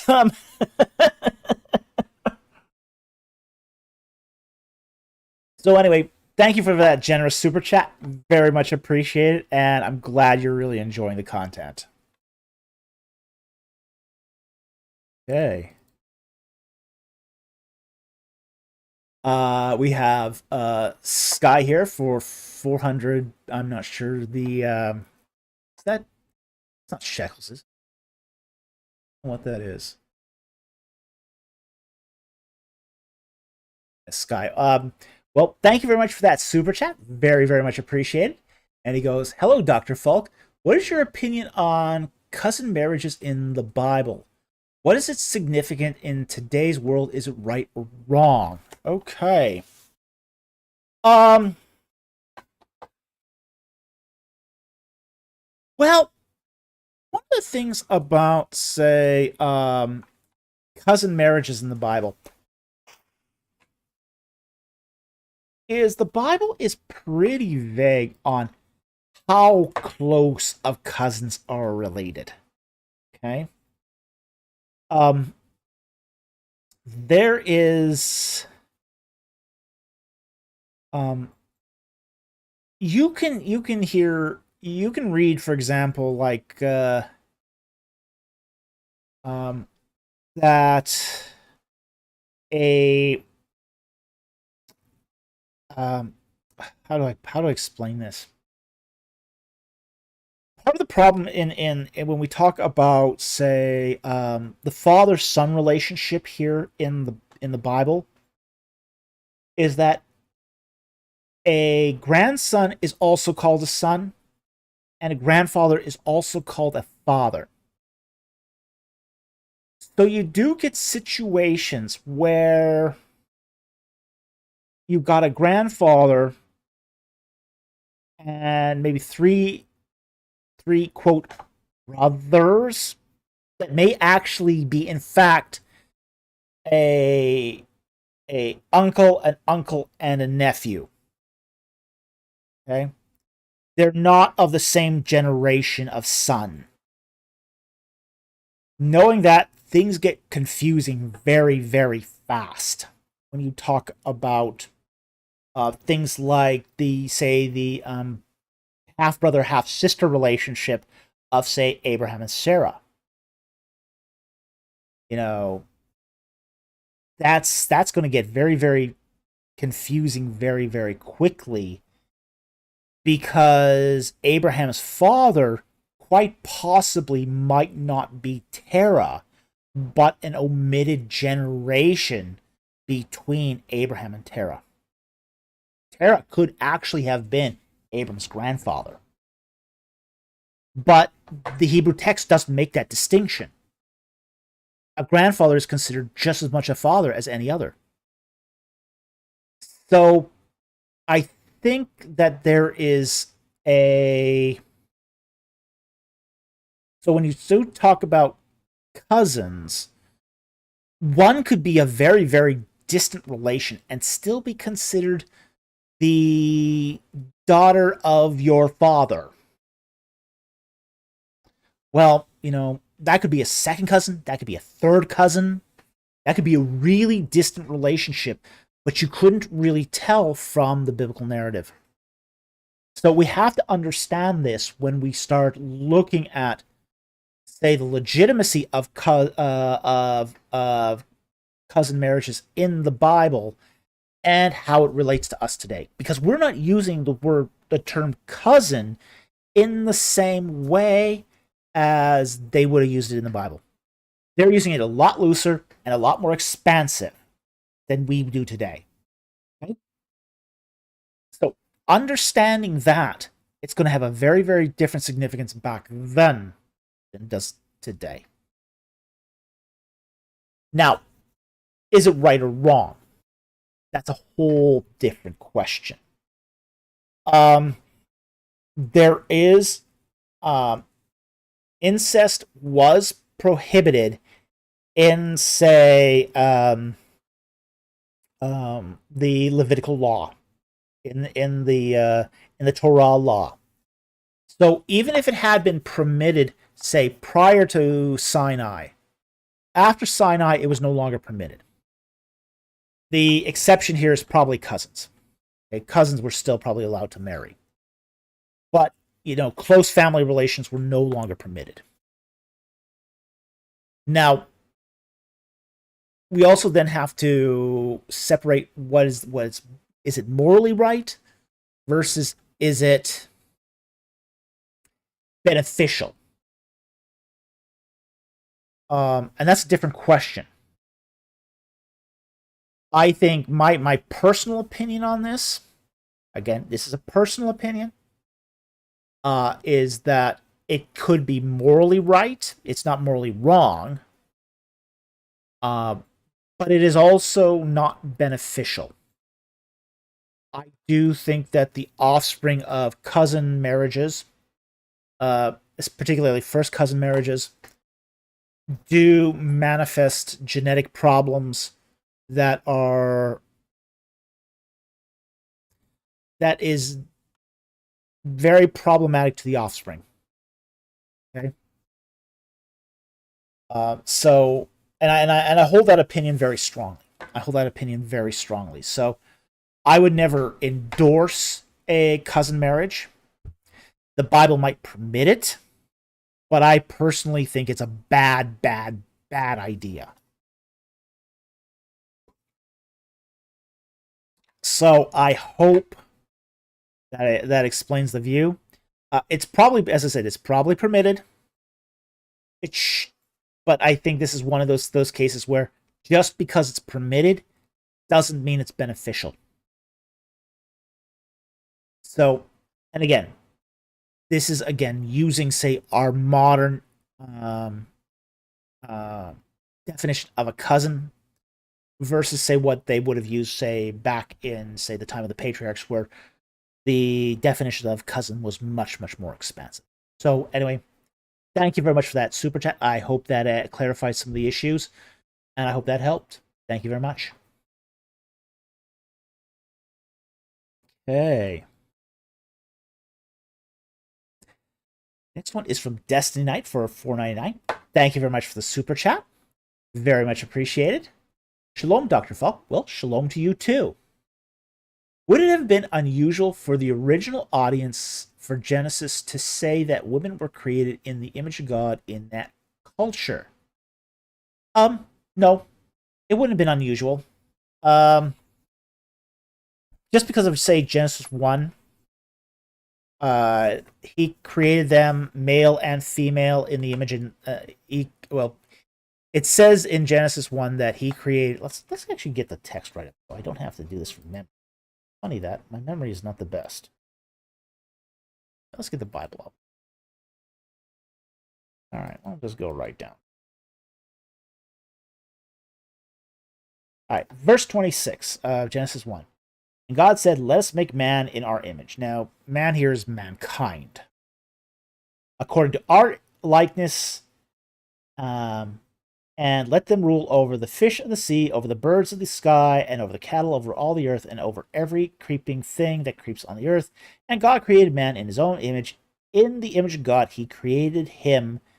Male and female, he created them. Okay. So he's creating them in the what's called the Imago Dei, the image of God. And the image here is the image and the likeness of the Creator himself. Okay? So the original audience would not have had a problem seeing this as the image of God. Now, with that said, however, women also would not have, it would not have been unusual for women to think of themselves as both the image of God and the image of man. Wouldn't have been unusual for both. Okay? Because in some respect, women are both the image of God and the image of man. Because they are created as in the Imago Dei, as per Genesis 1, 26 to 27. At the same time, too, women are taken from, say, the rib of the man. And from the rib, God creates women. So she's taken from the man, just as she is created in the as part of the Imago Dei. So it's a both situation here. So absolutely, the original audience would have been comfortable with both. At least the women hearing the message would have been comfortable with both issues, both images as such. Okay. So I don't think this is one of it's a necessity that only the man is created, because the text is more inclusive than that. It's definitely more inclusive than that. Because in verse 27, it does say male and female. So, absolutely, they would have been fine with both. So anyway, thank you very much for the super chat. I hope that helped, and very, very much appreciate that super chat.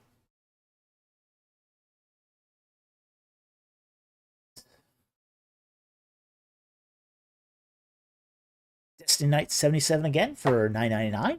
Thank you very much for the super chat. Your thoughts on the idea that Christ was based on pagan myth, especially Horus?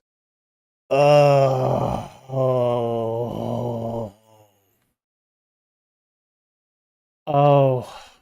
I need a Tylenol. I know it's been widely discredited, but some scholars still throw it around. No scholars actually still throw this around, except maybe Richard Carrier. I mean, that crank.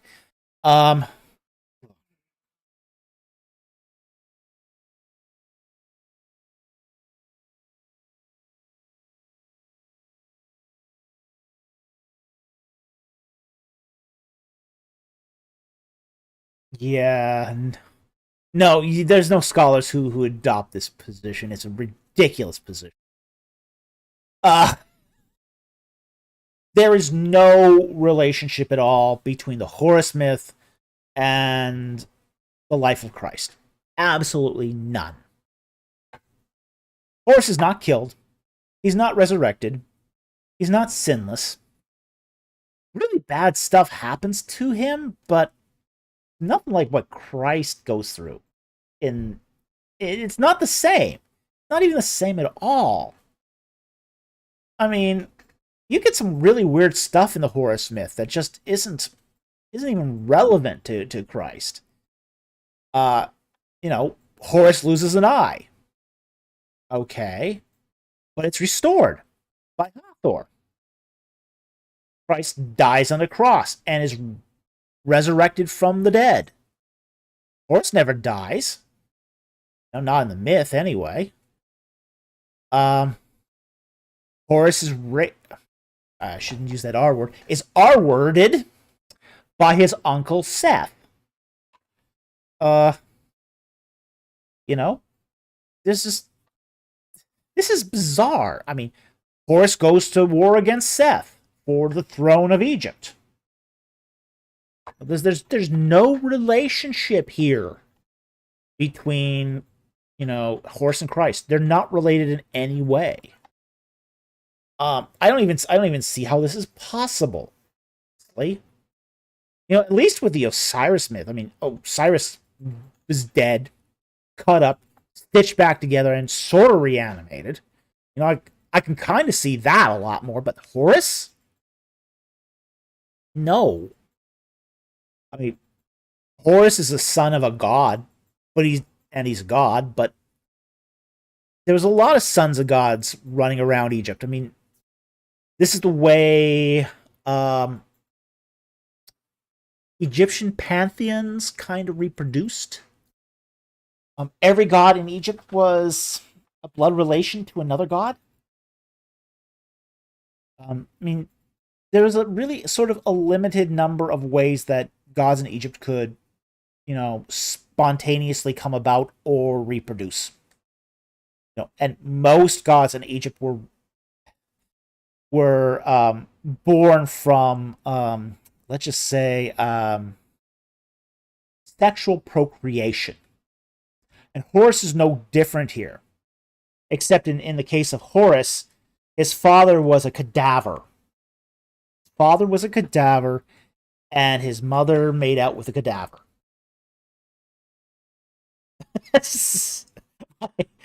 My producer says, should we save this for Halloween?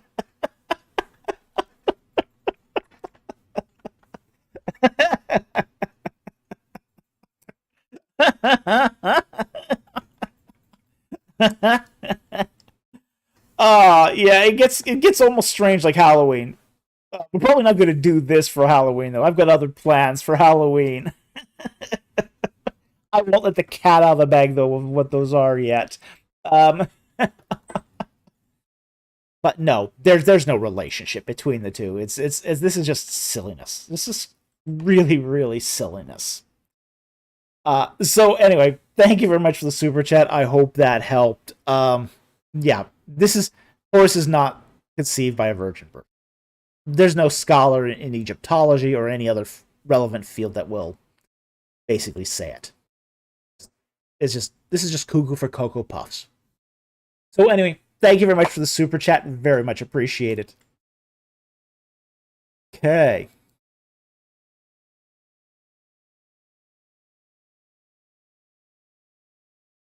Sentinel Apologetics again for $2 Australian. Thank you very much for the super chat. Speaking of Titus, is he better than Stripling? Smirking face. Ah.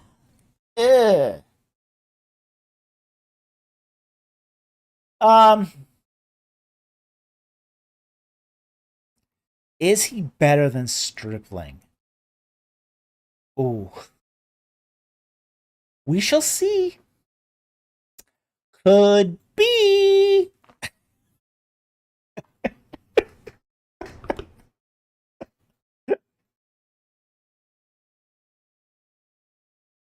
I think Mr. Empty Conjecture's back there.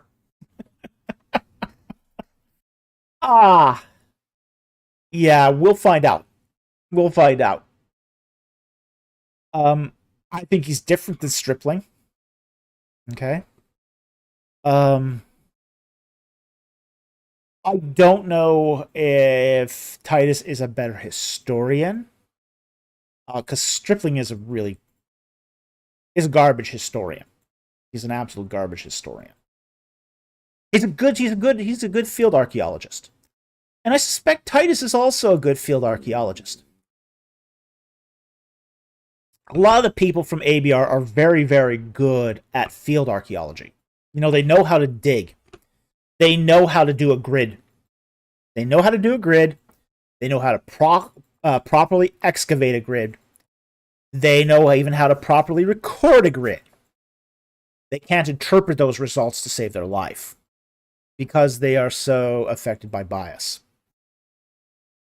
So we will see how well Titus does as a historian. And that's all we can say at the moment until we actually get to the debate itself. So anyway, thank you very much for the super chat. Very much appreciated.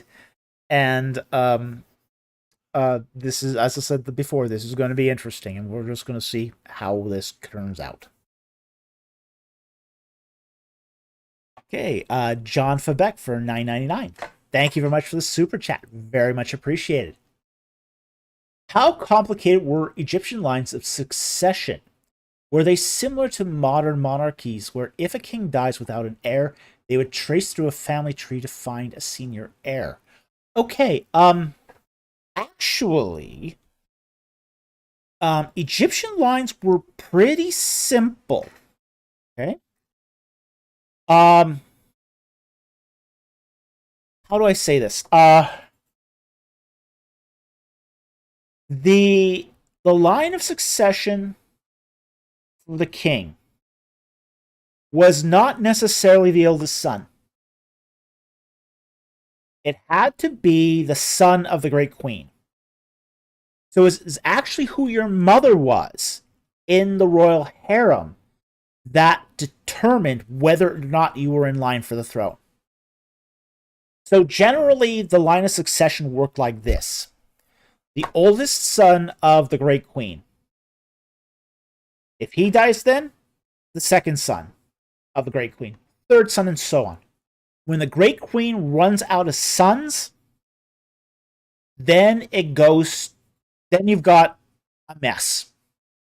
Because then you've got all these minor queens with their sons competing for the throne. And this is where you get, say, some of these, you see occasionally these stele, where a king comes to the throne, but he's not secure in the throne. And it's usually not because he's the oldest son, usually because he's the son of a minor queen. Because there's so many other minor queens, and they have sons, the potential for a palace coup or being knocked off is really, really high.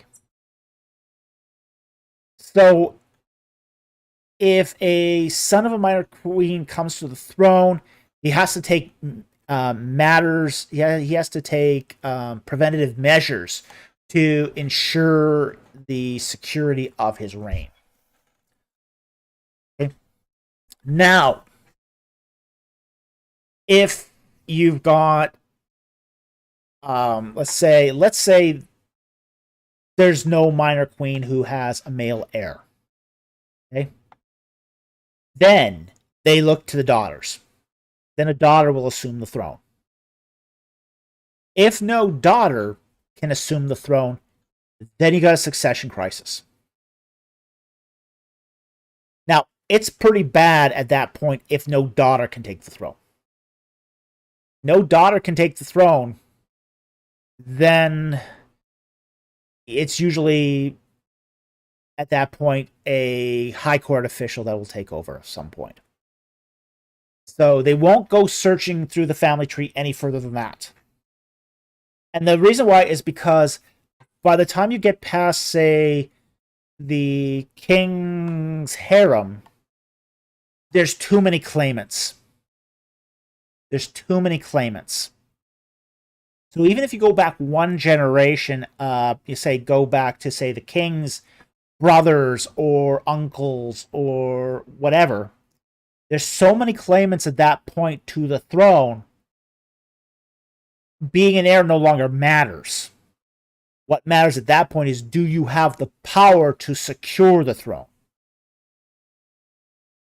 So they don't go keep searching back for heirs. Once the royal harem is exhausted of candidates, that's it. Then you've got a succession crisis. Then you need to establish a new dynasty, and at that point, sort of all bets are off.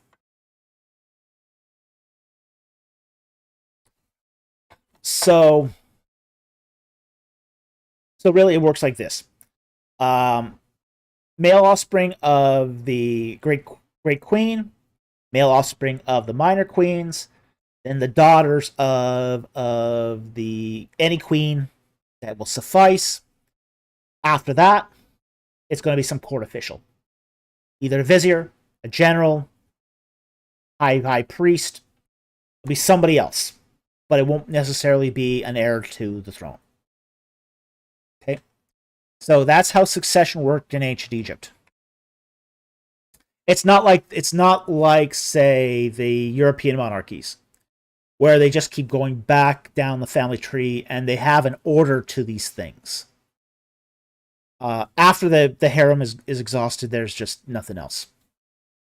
This is why we had a succession dynasty in, say, succession crisis in Dynasty 18. King Akhenaten, had potentially one male heir. He had potentially, actually two male heirs, but one from the Great Queen, Siminkare. So now there's been a theory that's been put out recently by Zahi Hawass that Siminkare was actually Nefertiti, but we'll see. We'll see if that pans out. However, so, Akhenaten dies, you get your Siminkare coming to the throne. He or she doesn't have an heir. Okay? So you now got a succession crisis. Then there's a question of who came next. Was it the daughters of Nefertiti? Possibly, but I doubt it. I think it was Tutankhamun that came to the throne next. Okay? Now, Tutankhamun reigns 10 years. He has a great queen who produces no live offspring. But he's not on the throne long enough to develop much of a royal harem. So there's no offspring from the harem. So when he dies, you've got a full succession crisis. There's no heir to take over the line of Theban princes. At that point, a vizier takes over, which was I. He does have royal blood in him. He is a distant relation to Amenhotep the First, or Amenhotep the Third, but it's too distant to make a claim. But he makes the claim based upon his office, not his bloodline. But he also, his son, he has one son who dies before he does. So he has no heirs to take the throne. So you've got another succession crisis. General takes over. General Horemheb. He has no children at all. He's married, but he has no children. Another succession crisis. So you've got, 4 kings in a row at the end of Dynasty 18. That is one succession crisis right after the other. Horemheb then appoints his good friend General Ramses to be the crown prince and his heir. So upon Horemheb's death, Ramses I takes over, and Ramses I is a grandfather. Instant dynasty. Succession crisis solved.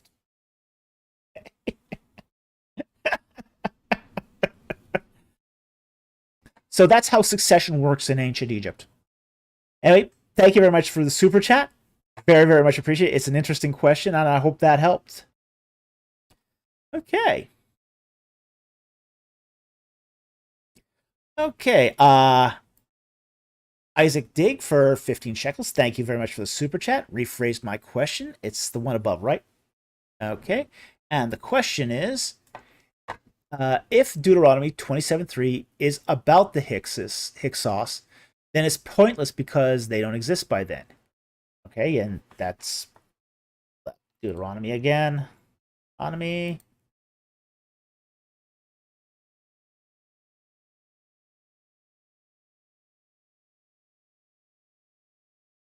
Okay, this is a different verse.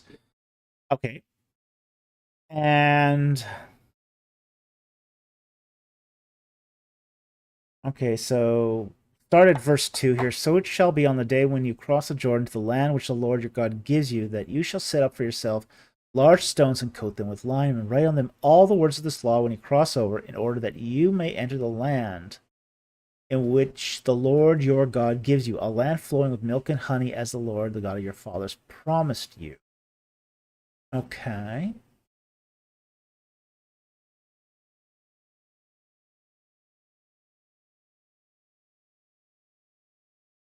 But yeah.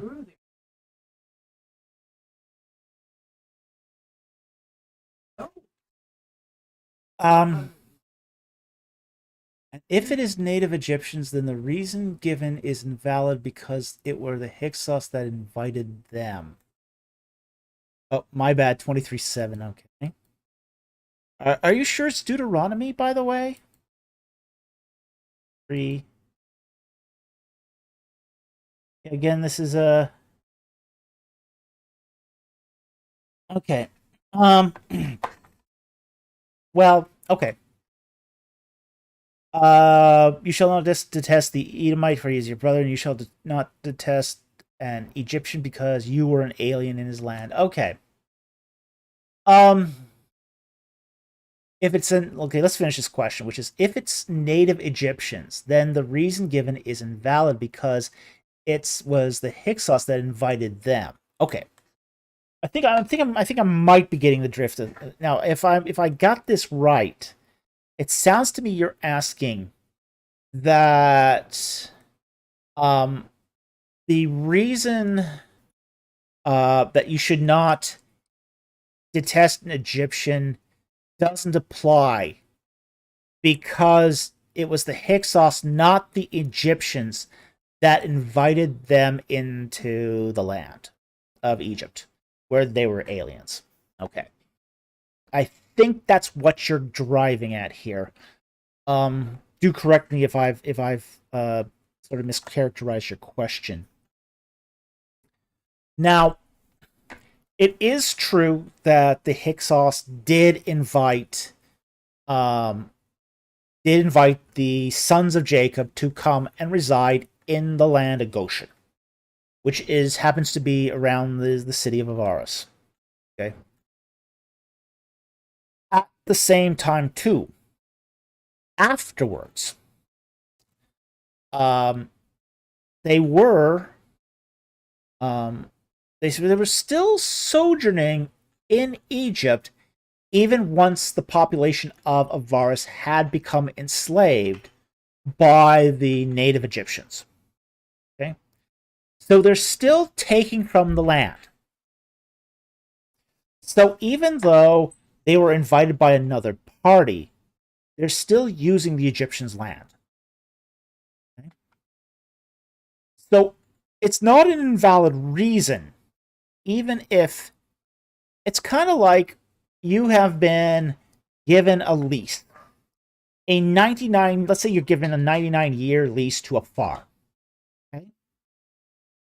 And the landowner, say in year 10, decides to sell it to a new landlord. But that lease is still valid. Okay, that lease is still valid. You're still there. You're still using the land. Even if the new landlord's not very good, he could suck as a landlord. But you're still using the land. You're still using the barn. You're still using the farmhouse. You've got a lease. You're still using his land, even though the ownership of the land has been transferred to a new party. It's similar to that, where even though the Hyksos invited the Israelites in and gave them a lease to land, the finest land in Egypt, it's now under new ownership. And they're still using that land, even though they're now enslaved. The way that, say, Avaris worked is that, you had the 4-room house at Avaris, which is the Semitic house. And these are typically structured where you had, say, a bottom floor where the animals lived, and the top floor where the people slept. Okay? This is your typical Semitic 4-room Semitic house. It was usually 2 floors. Some speculate that these may have even been up to 3 floors in height. However, the fact is, though, that those animals in the bottom of the house still had to pasture somewhere. There's nothing to eat in the city, so it was usually the daily routine of most Semitic households that, say, the wife or the woman would take the flock out to the pastures to eat off of whatever it could find, grasslands, whatever. So they're still using the land as pasture land, even though they're bound to the city, even though they've been enslaved. The men would work in the mud pits, making mud brick. The women would go out. Sometimes they'd have to, bring in straw and hay and that sort of thing. So that was women's work. They would go out, pasture the flocks, bring in hay, and that was part of the daily routine of say, women within a Amoritic Semite home at Avaris. Okay, so they're still using the land. So, there's still that sort of, hey, when an Egyptian comes and is now in your land, don't detest him, because you were once an alien in. Yes, they didn't invite you in, but you were still there at their sort of good graces as such, as limited as good graces were. Okay? So, the reason isn't invalid. It's just a change in circumstances. So I hope that answers the question, and I hope that brings clarity to the passage. Anyway, thank you very much for the super chat. Very, very much appreciated. Okay. Next super chat is from Robertson, and this looks like our last super chat here for 50 Swedish kroner. Thank you very much for the super chat. And he asks, has Allah always meant God? And is there proof it is not a name from pagan gods? Was in a debate with Arab Christians and they use the pagan name. Okay. Allah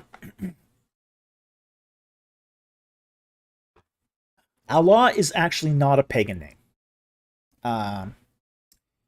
It actually is derived from the Semitic El, or Elohim. Okay? And it just means God. It's just the Arabic word for God, or a god. And it's the Arab equivalent to El, simply put. So, has it always meant God? Yes. You can go back even into Old Arabic, and you find this. So, even before Islam, it meant this.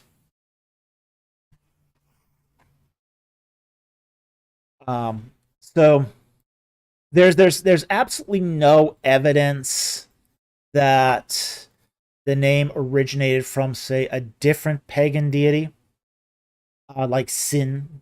One of the big sort of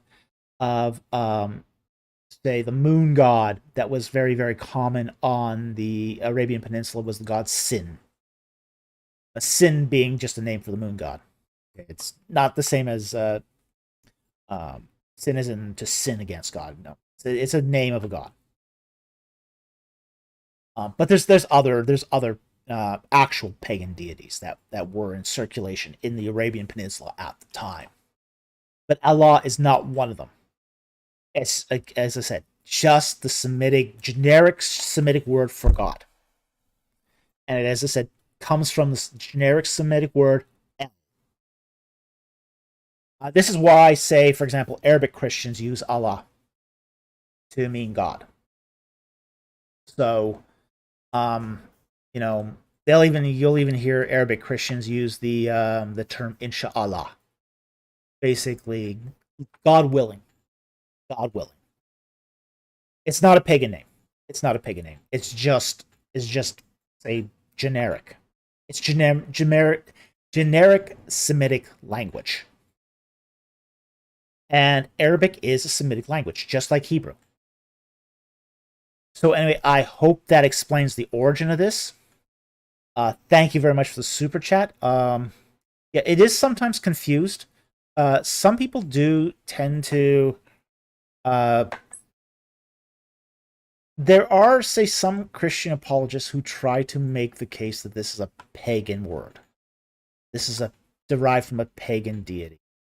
But this is sort of almost like it came out of a Jack Chip comic. It's not rigorous in its etymology. So anyway, I hope that cleared things up. Thank you very much for the super chat. I very, very much appreciate it. And it is a good question, because you do hear this bandied around sometimes, say, in more dubious Christian apologetic sources. But it really just does mean God. It's not pagan. So, thank you very much for the super chat. Very much appreciated. Okay, now that is the last super chat of the night, looks like. So, yes, so we are going to take a couple of non-super chats, and we'll probably call it early tonight, because look at that, it's only 10:15. Woohoo! Maybe I might get some sleep tonight.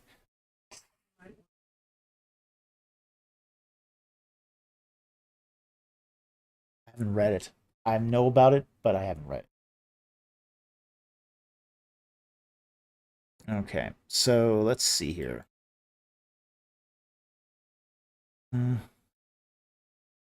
Okay, I will take this one from Ethan Peterson. Okay. All right. And he asks, what did the cherubs in the temple and the ark look like? Ooh. Were they like Ezekiel's vision or Egyptian in style? They were probably Egyptian in style, honestly. Those early cherubim do seem to look like women with wings. Wings for arms. That's what they seem to have looked like. We've got lots of examples of this from the ancient Near East. We have examples in, say, not just Egyptian examples, but, say, Canaanite examples too. For example, in the Megiddo ivories. So that seems to be what they were women with wings stretched forward. So that's... Now, if the wings were swept back, they could be leonine. But when they're swept forward, which do seem to be the majority of the cherubs used in, say, the temple and ark context, they are most typically women. They weren't like Ezekiel's vision. Now, that is much later. That's when you start getting into the Iron Age, cherubs start to change. They tend to become have like 6 wings instead of just 2. By the time you get to the Babylonian period and the Persian period, they don't not just have 6 wings, but 4 heads as well. So, the cherub does change over time. At least the iconography of it does.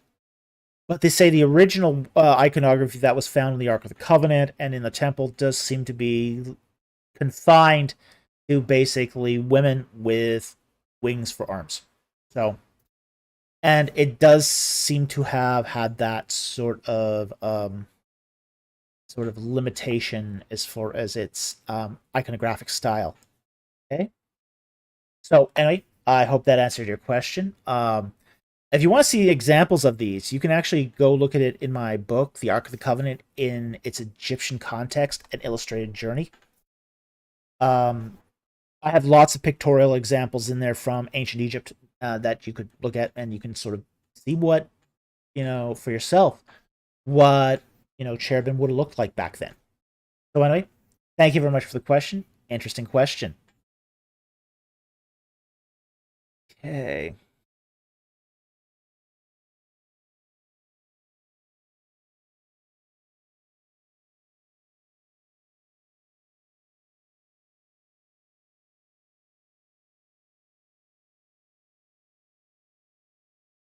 Not too many more. Yeah, there's not a lot of questions tonight. So we will probably be wrapping this up early then.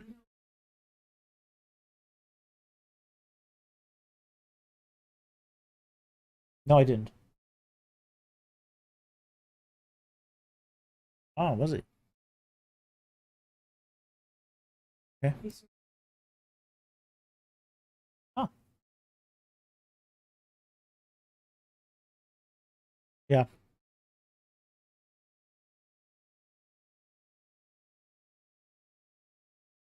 Okay, next question we're going to take is from Maria Teresa Ramirez. Your opinion on the Deuterocanons. Okay. Deuterocanons, Deutero being second canon, is the group of works. This is basically your apocrypha and your pseudepigrapha. Okay. My opinion on this is they're interesting. They can provide valuable context, but they're not scripture.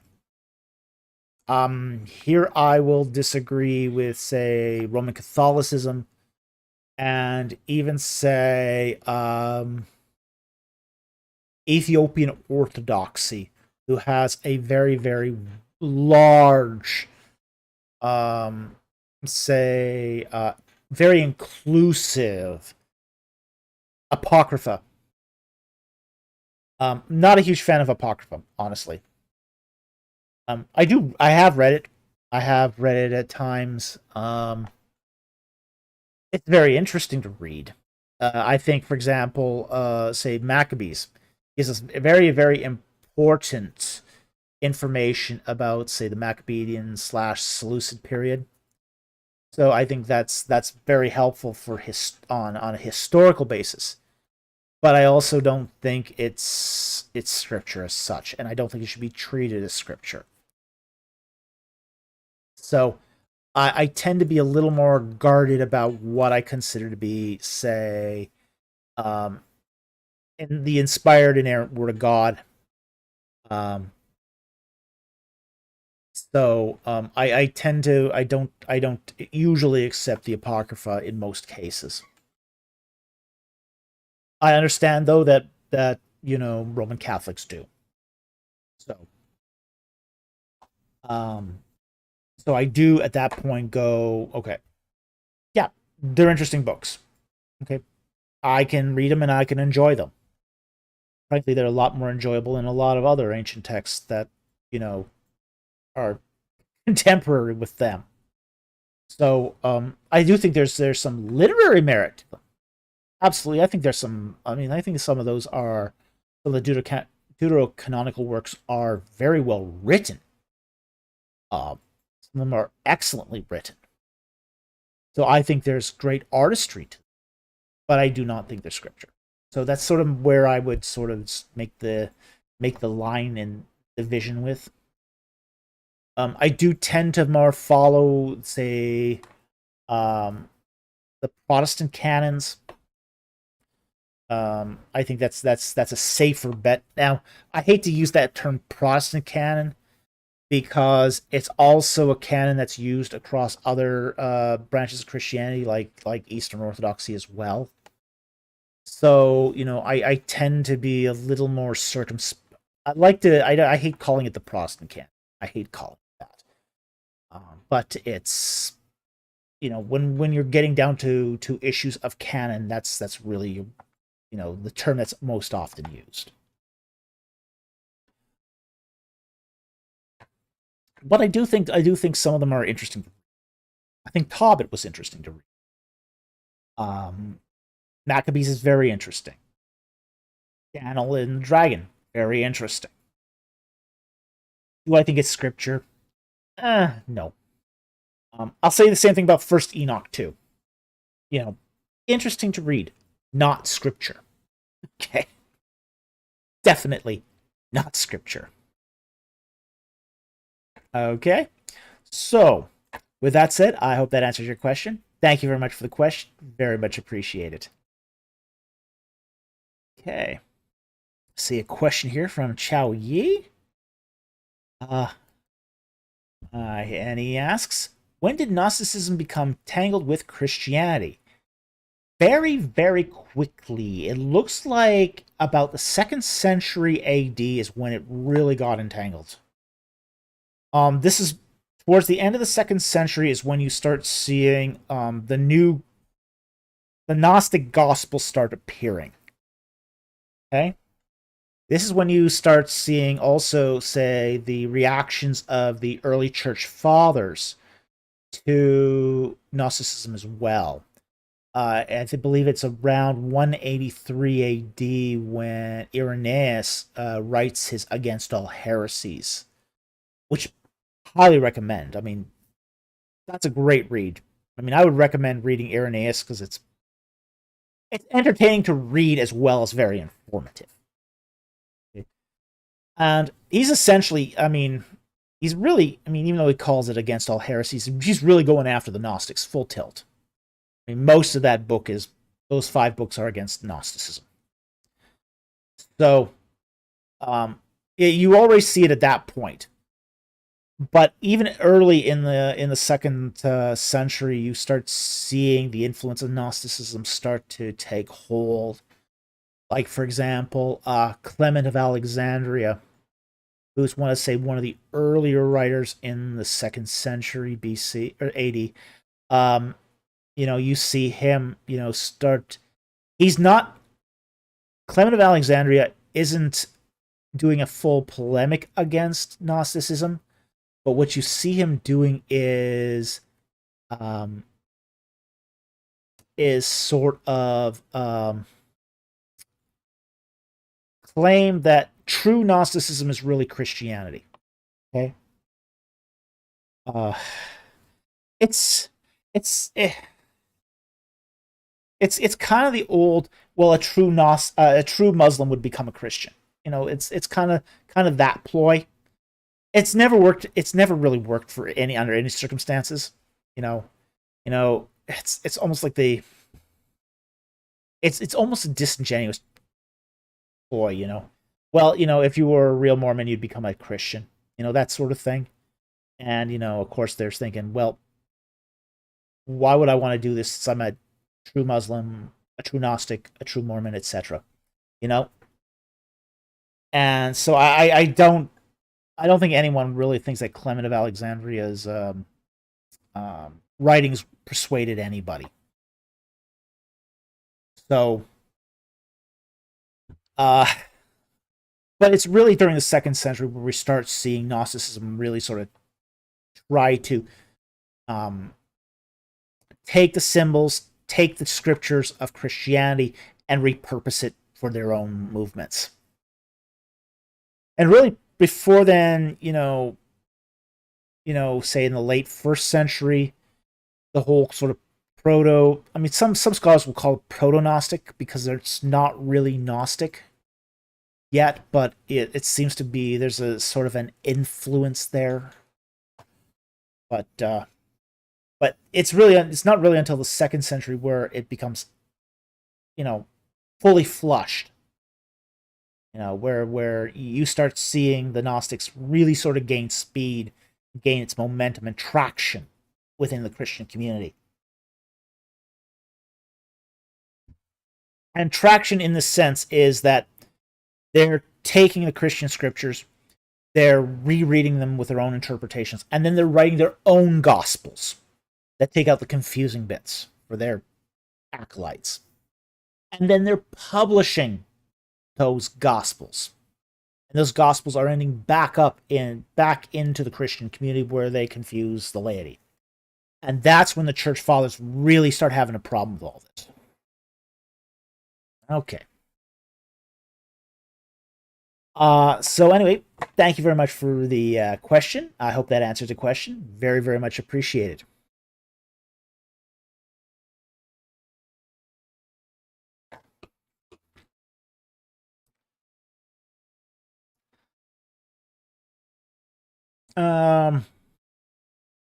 See here.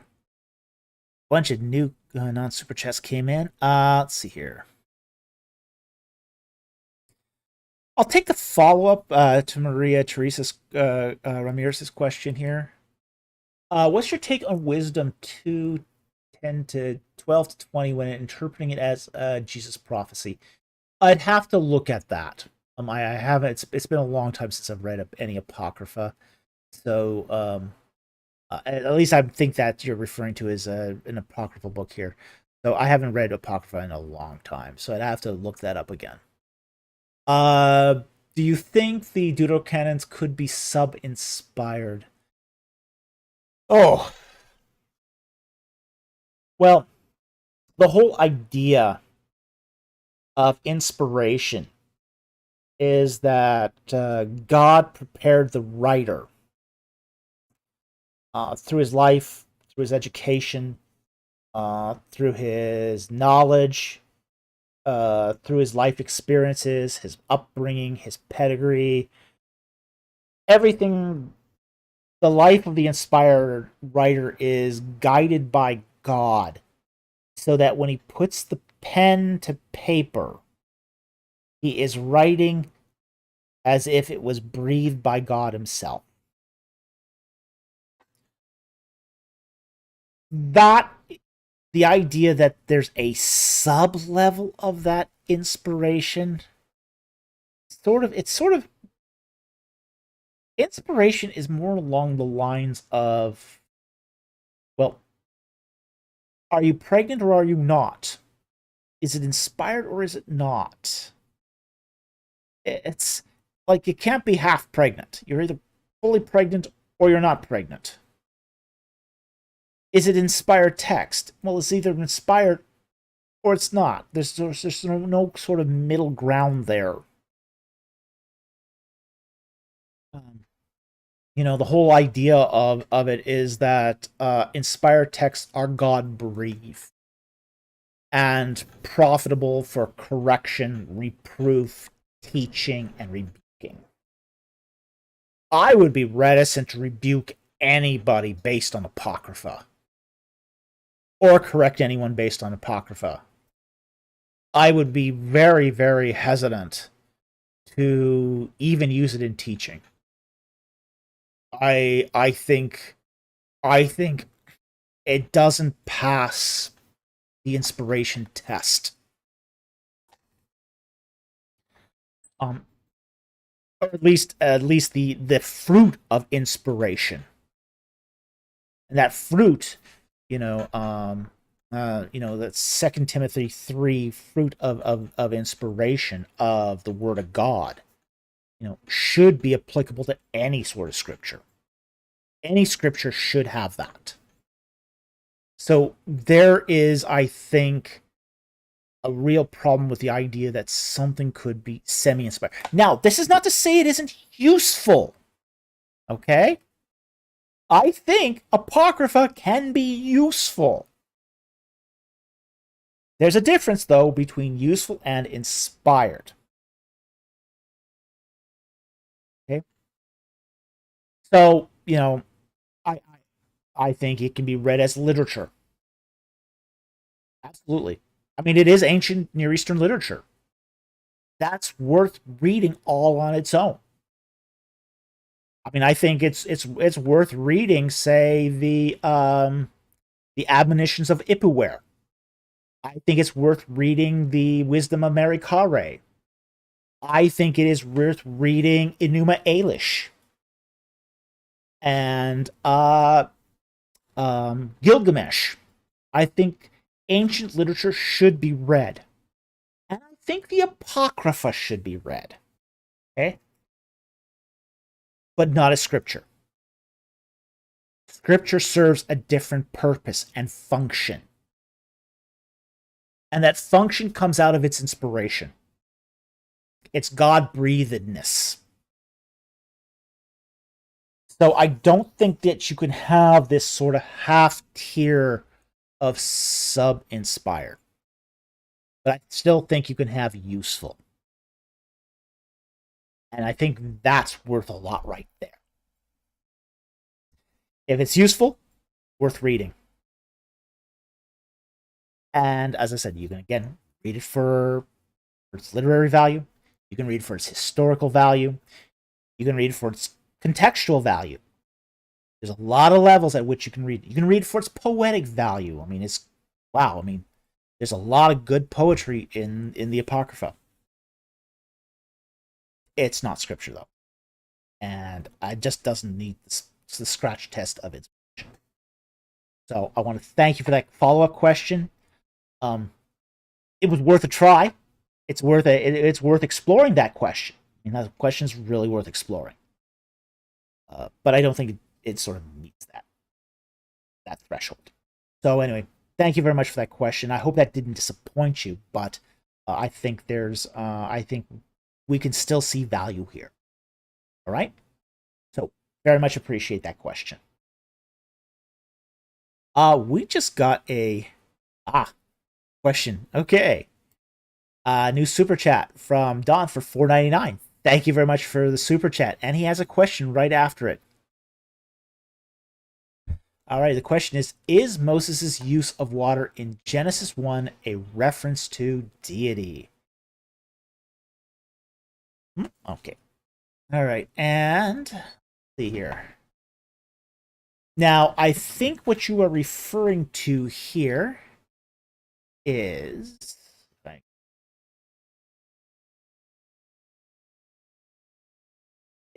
let's see here, is Genesis 1 verse 2. And the earth was formless and void, and darkness was over the face of the deep, and the Spirit of God was moving over the surface of the waters. Okay. Now, I can see where you can get this interpretation.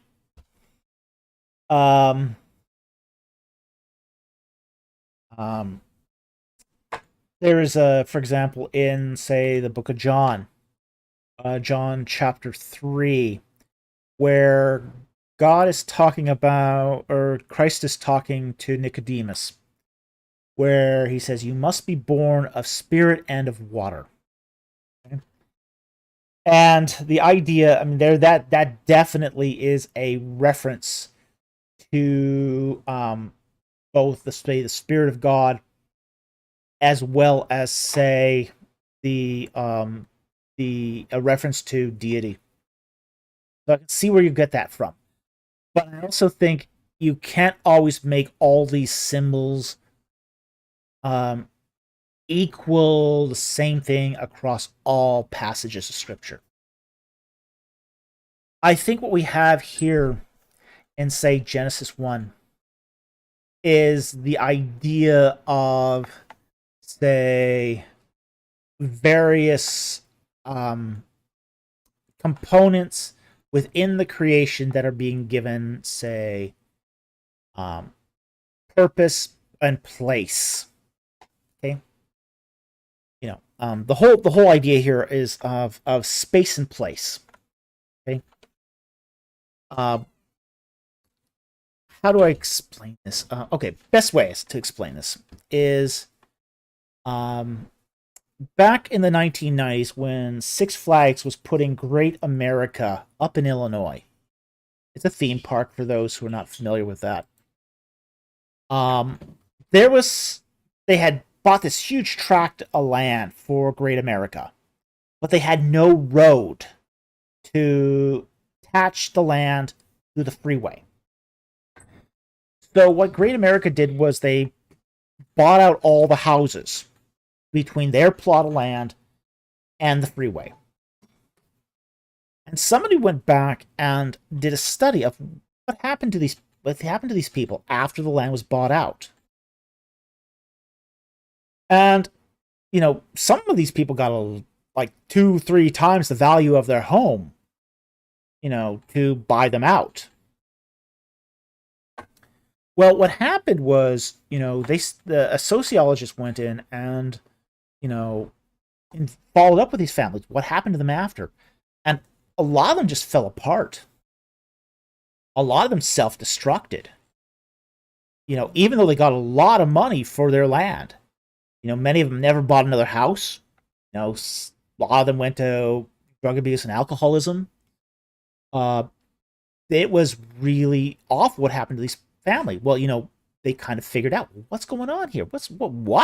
Why should they should have just been able to buy some house somewhere else, for what they got for this.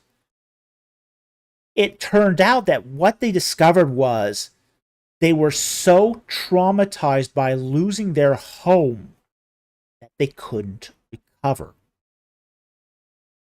They had lost not just space, but their place. Okay? Space is sort of the physical area you live in. Okay?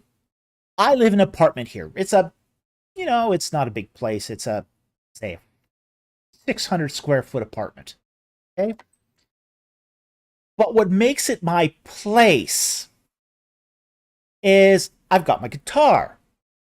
I've got a painting behind me that was painted by my producer. I have my sock puppet, Mr. Empty Conjecture. I have my server behind there. I've got Japanese ceramics. I've got all these things that make me feel at home. That gives me a place in my space. Okay? Now, you understand now the difference between space and place. You can now understand what's going on in Genesis 1. God is basically taking a space and turning it into a place. He's giving each thing in that creation a purpose, a meaning, a function, a role. So he's giving each space its place and putting it in its place, essentially. So he's taking the waters and he's dividing them. He's settling out the water into the sea, where the dry land appears. And the sea becomes the place for, say, fish and marine life. The place above, the space above the waters becomes the atmosphere, becomes the place of the birds. The dry land becomes the place for the beasts. The sun is given its purpose, its telos, where it becomes, say, the great light, to rule the day. And the moon is given its place, its telos, its meaning, to become the light of the night. And then man is created to subdue it all, to rule over the creation that has been given its place by God. So when you've got that concept, you can then look at, say, Genesis 1 and go, okay, there's a lot here that's going on that's more than just, say, assigning, say, the waters to deity. You're getting a lot of different things. You're getting a temple motif, and all this assignment of place is within sort of a temple motif context. All of this is the creation of, say, 3 spaces, 3 places, and each place is filled with life. It all works within sort of this idea of say, temple ideology, of purpose, of meaning, within, say, of ancient Israelite religious context. So I don't think Moses' use of water is, strictly speaking, a reference to deity. I think it's more than this. I think it is more of a reference to it's just unassigned. And then God gives it its place and puts it in a space. So anyway, I hope that helped. It's a good question. Thank you very much for the question. And yeah, kind of a lengthy explanation for this, but I hope that really sort of fleshes it out for you. Thank you very much for the question. Okay.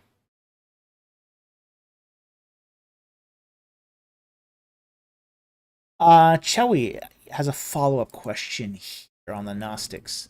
Were the Gnostics persecuted alongside Christians, and why would they want to be tied to an illegal religion?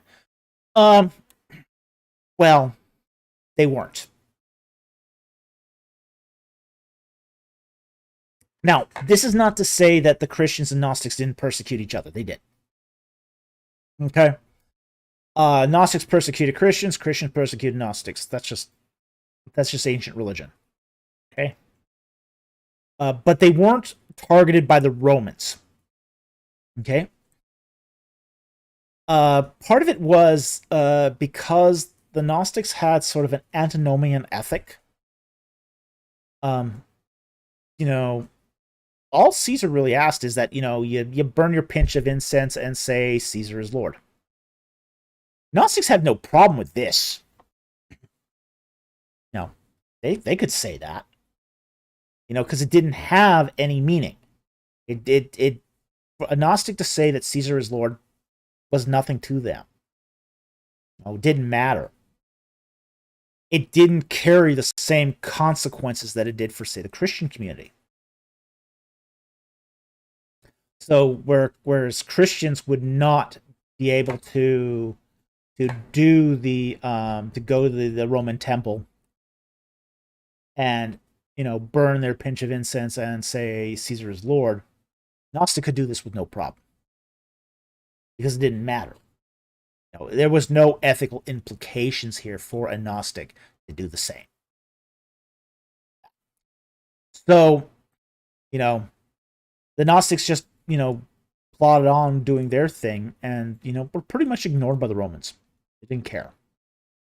Romans didn't care about them because they took their loyalty oaths, and the Gnostics were just sort of left alone to practice. They could adapt, and we have to understand that one of the things about Gnosticism is its capacity to adapt is virtually infinite. Gnostics could adapt in so many ways that, say, more rigid doctrine-based religions can't. The Gnostics had very few firmly held doctrinal tenets. Probably the things that they sort of hold on to most rigidly, knowledge saves, and the flesh is evil. That's probably what they most held to the most rigidly. Those doctrines are not going to run afoul of any Roman governor, essentially. It's not like Christianity that has to say, "Oh, Jesus Christ is Lord." It's that or nothing. Yeah, that's gonna rub and frankly too, Gnostics were henotheists. They're henotheists. They believe that there were lots of gods roaming around. That all the aeons were gods. The Romans believe that also. Romans believe that there was many gods roaming around. Jupiter's the king of the gods. You had Mars, you had Mercury, you had Venus. You had a lot of gods. Yeah. So Gnosticism sort of fit in very, very nicely within Roman society. There was no tension there. There's no tension there. Because there was similar, even the Roman charge of Christianity, that Christianity was atheists, because Christians only believed in one God, not many gods. That charge won't stick to Gnostics because they are monotheists.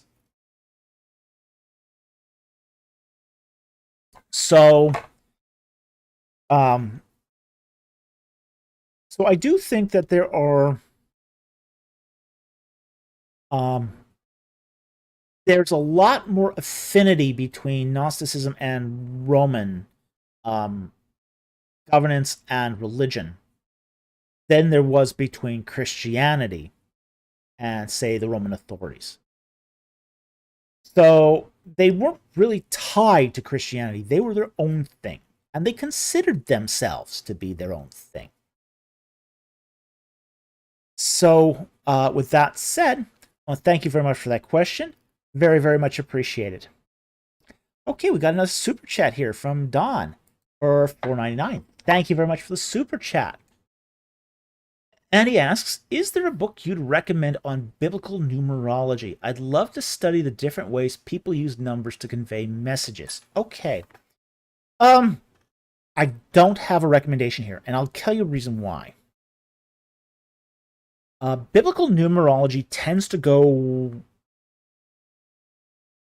how do I say this?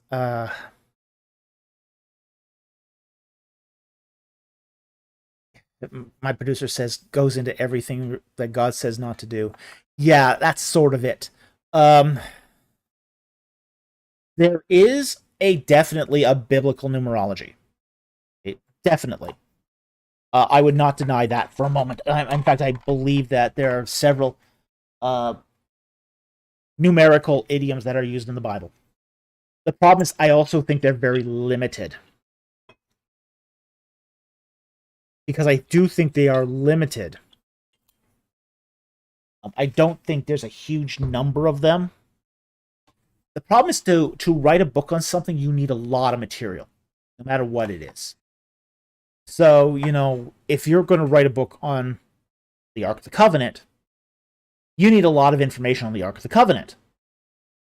If you want to write a book on biblical numerology, you need a lot of information on biblical numerology.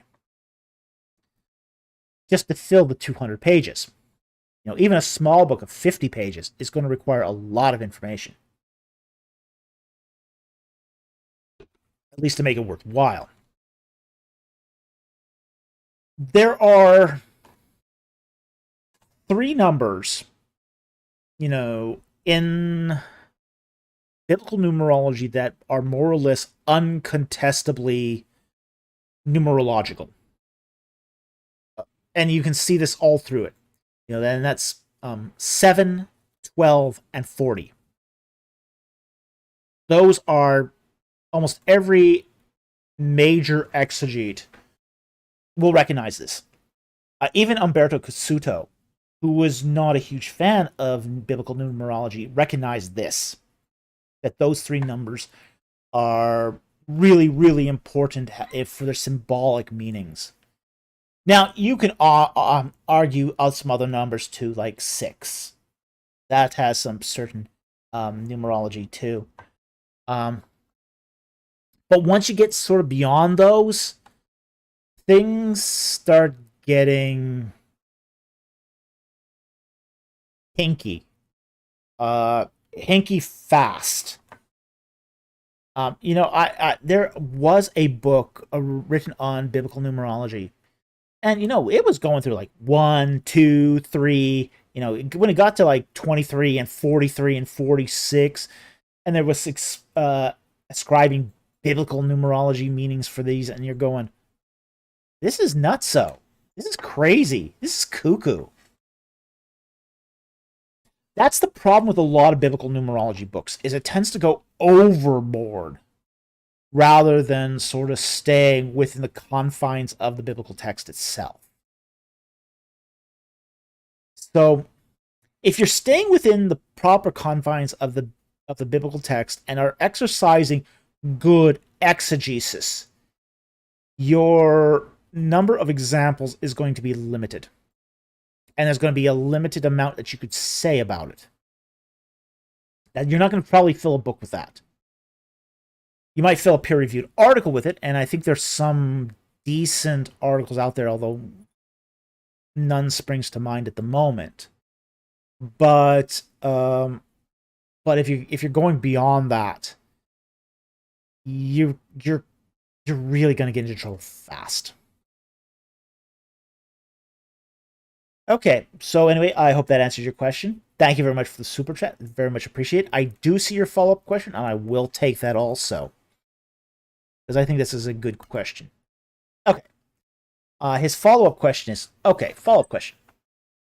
In the future, put a Q and a colon so I see it, because if I hadn't been looking directly, I would have missed it. Okay, was Moses really 120 when he died, or are the sets of 40 used to reference different stages in his life? Okay, it is the latter.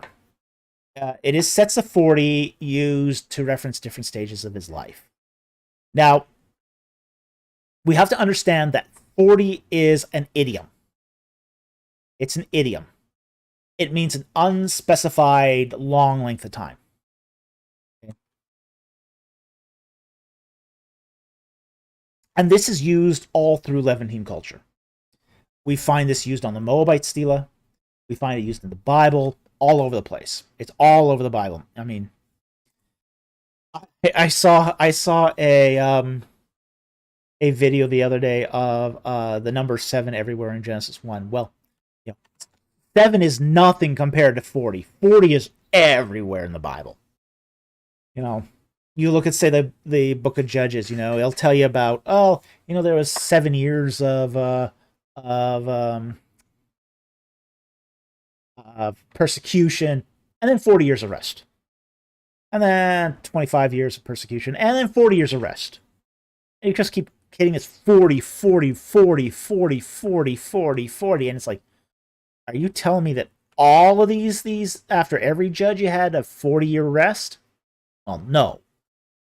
Now, to be fair, towards the end of the book of Judges, that number changes to a lesser number than 40. But you see that term 40 occur often enough that that'd be one heck of a coincidence if after every judge you had 40 years exactly of rest. Okay? So when you see the term 40, you do have to be suspicious that it's not a literal 40. And I think in the case of Moses, we're not seeing 3 groups of 40 here. Now, yes, there is at the end, his final speech, he goes, I've at the age of 120. Again, that's probably again, a symbolic figure, an insertion made by an editor to basically say, okay, he's at the end of his life here.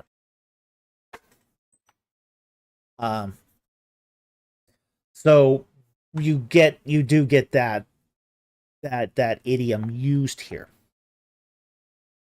Now, in the case of Moses, he was probably more like in his 80s.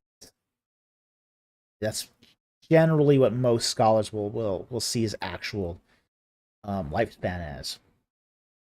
He was probably born in, say, during the reign of King Ai. Left into exile towards the end of Horemheb's reign. Returns during the reign of Ramses II.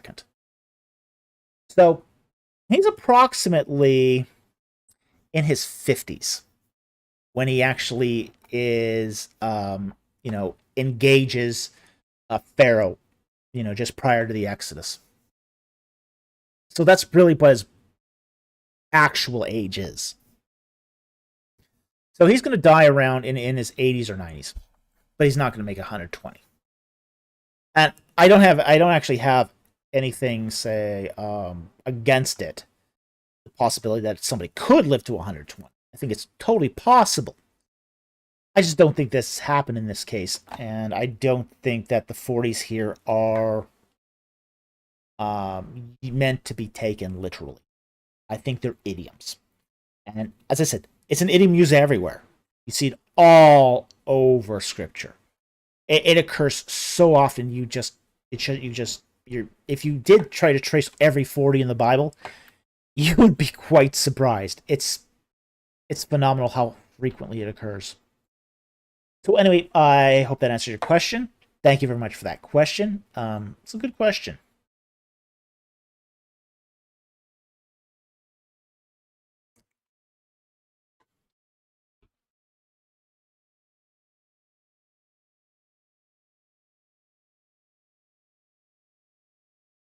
All right, I'm going to take this one here from the Bible Exegete.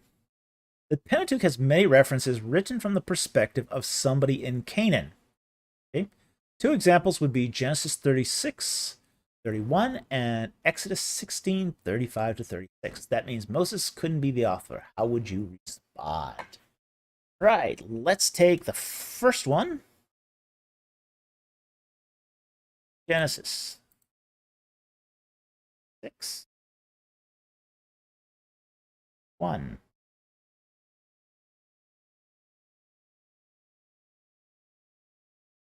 Okay.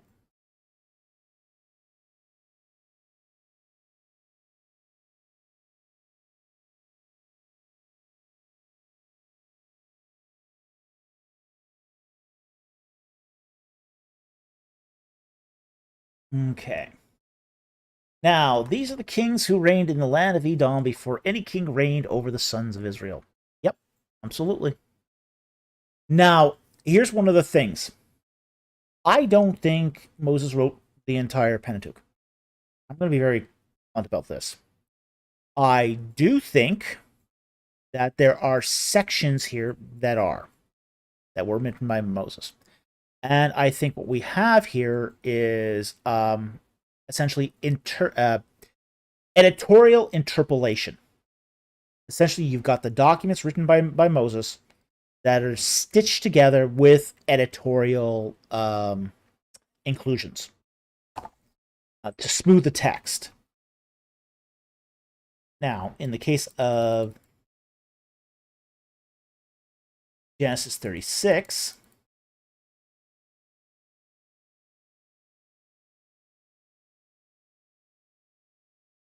my editor points out that I should explain why that's not redaction, because it's not changing the text, it's sort of adding pieces between texts.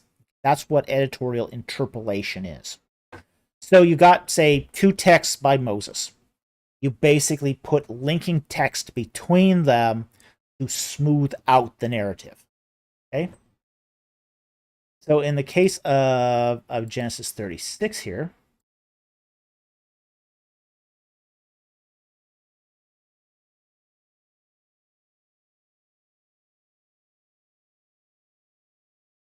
okay, here we got the insertion of a genealogy. Okay, now these are the records of the generations of Esau. Okay, and it goes down. You get all that lovely information. And then finally, verse 30, Chief Dishon, Chief Ezer, Chief Dishan. These are the chiefs that descended from the Horites according to the various chiefs of the land of Seir. And 31, now these are the kings who reigned in the land of Edom before any king reigned over the sons of Israel. Okay, so there is your editorial interpolation. You've got some genealogies.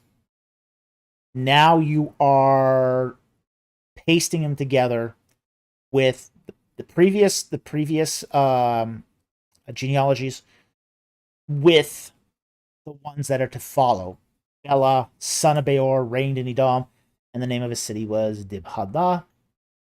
Then Bela died, and Jobad, the son of Zerah of Basra, became king in his place.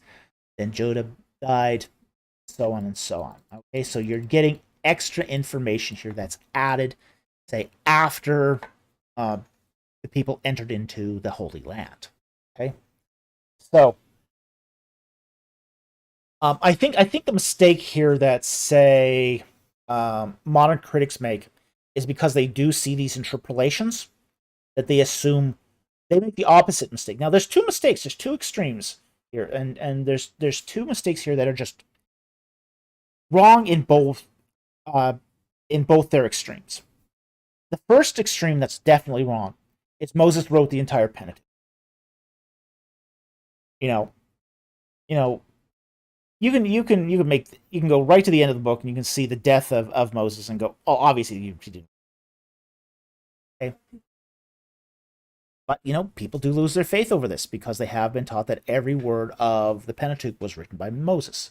And it's an overreading of the words of Christ, who talks about the law of Moses. Okay? So that's the one extreme. That's the one extreme error. You got that extreme overreading of, say, Mosaic authorship. But then you got the other extreme that says because we find references in, say, the the period of the Judges and Joshua and even up to, say, the monarchy, that none of it was written by Moses. That's the other extreme error. So you got two extremes. One, it's 100% Mosaic authorship. The other, it's 0% Mosaic authorship. Both are wrong. And they're wrong in similar ways. They're both taking an oversimplistic approach. Now, for example, we do find in say, both Genesis and Exodus a lot of Egyptian vocabulary. A lot. Dozens of Egyptian words. This is one of those things that we'd only find if they had actually lived in Egypt. Because when we look at, say, other, say, cultures in Levant that had interaction with the Egyptians, none of them have Egyptian vocabulary to the same extent that we find in the Pentateuch. Edomite documents don't have this. Obite documents don't have this. We don't see any Egyptian vocabulary amongst the Philistines. Certainly not the Hittites. Imperial Aramaic has some, but that's only because they're receiving documents from Egypt in Imperial Aramaic. But even with those documents that are originating from Egypt in Imperial Aramaic, they don't have the percentage of Egyptian loanwords that we find in the Pentateuch. So I think this is a matter of the fact that, what we're dealing with, say, with the Pentateuch is many small documents that were written by Moses that later editors, maybe Joshua, who knows, that then, strung together to create the Pentateuch. And as they did that stringing, they added information that was current in their time. Editorial glosses, extra information that they knew because of their situation in Canaan at that point, and basically references that harken back to, hey, this happened before Israel had a king. So I think that this is one of those things where a sensible middle ground is much, much better than wavering to either extreme. So anyway, I hope that answered your question. Thank you very much for the question. It's an interesting question. But I don't think you have to go to either extreme on this. I don't think you have to go full 100% Mosaic authorship. I also don't think you have to go 0% Mosaic authorship either. I think either extreme's wrong-headed. Either extreme's wrong-headed. So thank you for the question, and I hope that helped.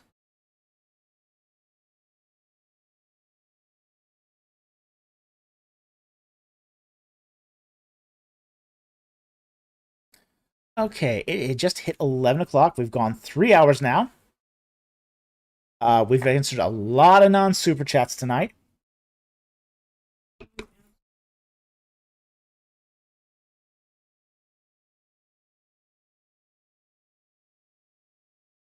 Um, okay. By the way, my producer just alerted me to this.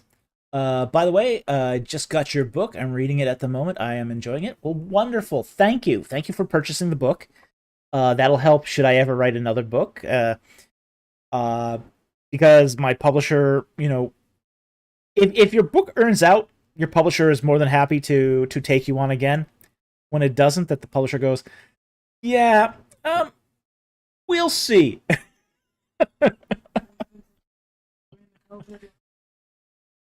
Yeah, and since my book came out during the COVID lockdown, it didn't do so well initially. You know, there was no in person conventions that year, so my book did suffer for a lack of marketing during the pandemic. So yeah, it was a terrible time to publish a book, but I'm glad you're enjoying it. You also add, I'm considering a review. Would that be okay with you? Sure, absolutely. Go ahead. It could use more reviews, honestly. And feel free to say whatever you want about the book as far as its review. It's we hope you like it. We hope you find it edifying. We hope you like the pictures. Um, so absolutely, feel free to write a review, post it. Let me know where you post it too, because I'd like to see it once it's done. So I love reading reviews about the book. So um, and most of the reviews so far have been very positive. I have to admit, we've had a few. We've had a few that were not so positive, but that usually had to deal with my view on the Exodus more than the actual content of the book. Oh, that's a story all of its own. Um, the publisher insisted I put my view of the Exodus in the book. So yeah, here's a little bit of insider scoop here. Um, when I wrote this book for Henderson Publishers, they're now Tyndale House. Um, the publisher wouldn't let me uh, use any of the names of the kings. So the publisher said, "Well, just say Pharaoh or the king of Egypt." Well, I said, "You can't really do that on a book like this. You have to include the name of the king, because it's on the items, it's on the chests, it's on the reliefs. We can date it." Um, so um, so I said to the publisher, "Well, I have to do the king." And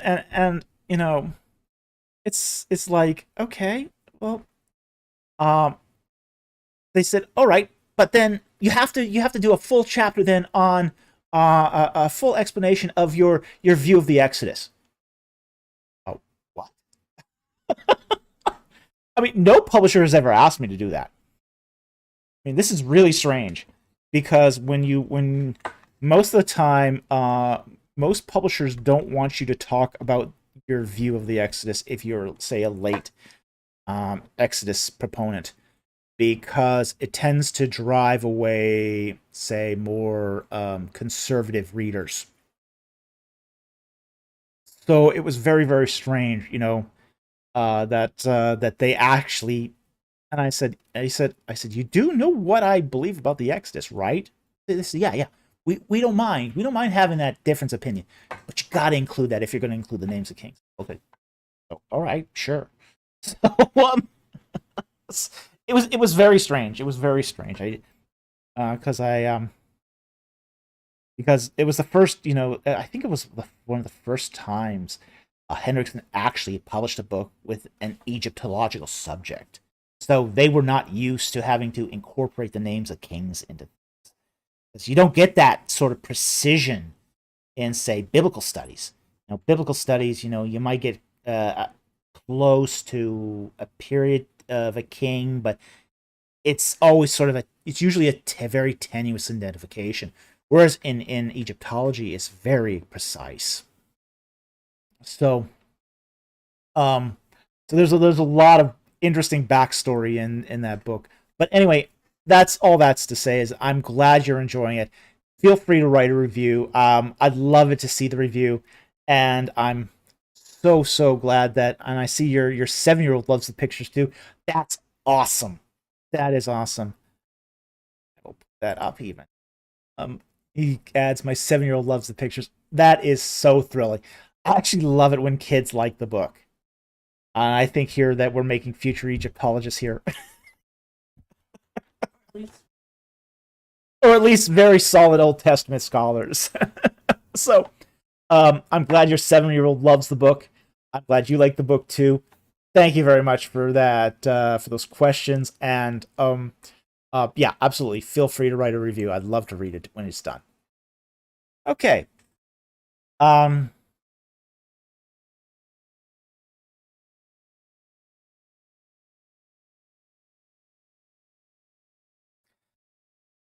I'll take a couple more questions and then I'm going to call it a night here.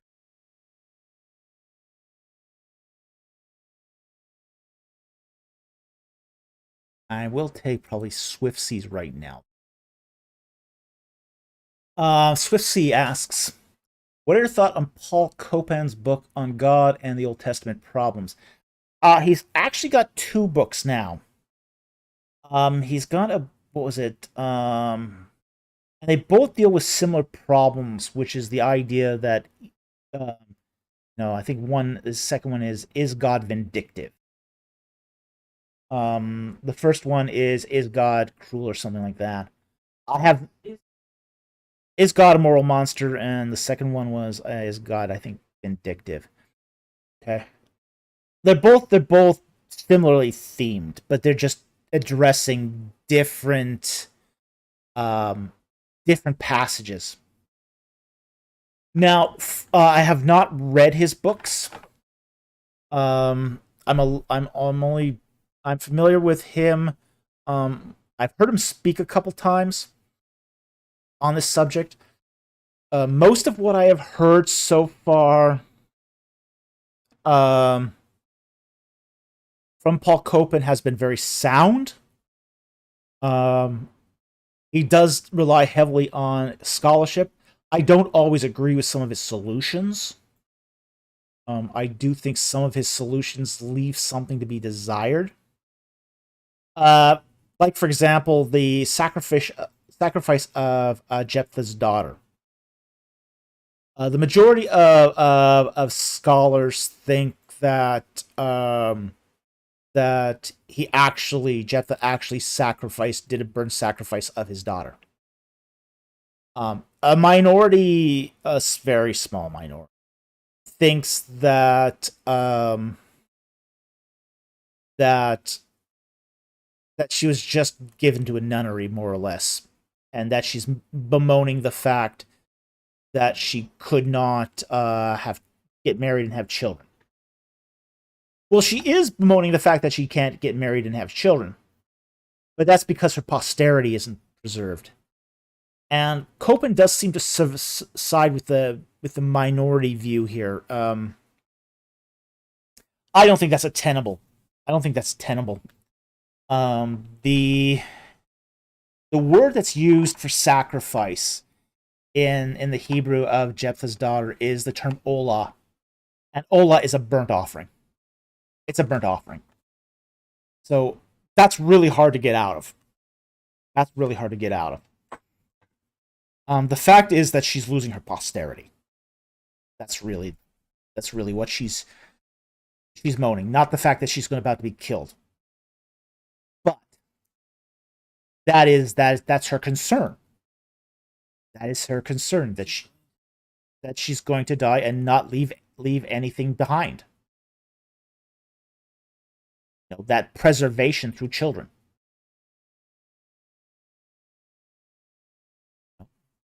That's, Clay Jones talked about immortality projects. He talks about immortality projects. And an immortality project is, we all know we're mortal. We all know we're mortal. So we tend to often do things that sort of make our memories survive after we die. Whether that's building a huge monument, whether that's writing lots of books, whether that's becoming president of the United States. These are immortality projects where people will remember you after you're dead. In the case of a lot of, say, women, their immortality project is their children. And I think that's what Jephthah's daughter is mourning. She has no immortality project. It's been taken away from her by her dad's precipitous vow. So I think this can be explained without it just being, while still being consistent with the Hebrew text of Olah being a burnt offering.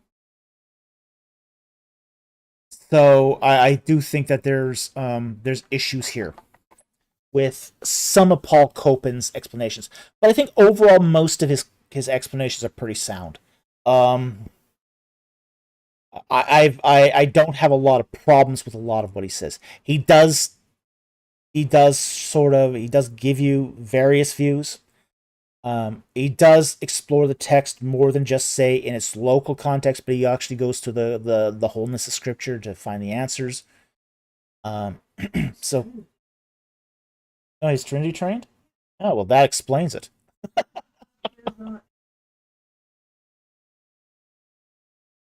Okay. Okay, so he's TEDS trained. He's TIU trained. At Trinity International University, Trinity Evangelical Divinity School. Okay. Yeah, so, that training, and that's where I got my MDiv and a master's degree from too. And my producer also got a master's degree there. That the training there is to basically you do every possibility. You explore every possibility and then you decide which one you think is best, essentially. So, when you've got that kind of training, and Paul Copan has that kind of training, you do tend to produce books that are very, very thorough. So, from what I've gathered from Copan speaking, because I haven't read the book, most of his answers are very thorough. So, I haven't read it, but I'd be tempted to buy the book, honestly, to read it. Yeah, now my producer wants it. Yeah, so thank you for the question. Anyway, I hope that helps. As I said, I've heard him speak, and I'm very impressed by what he has said. He's one of the better sort of authors on this subject. So I think he's doing some great work. So I wouldn't hesitate to buy the book. I hope the book lives up to his speaking ability, because I think if there's a good correspondence there, it'd be a good book too. So anyway, thank you very much for the question. And I'm going to take one more question. And then we're going to call it a night, because we're after 11. I said I was going to end before 2 hours, and here I am over 3 again. There's been so many good questions.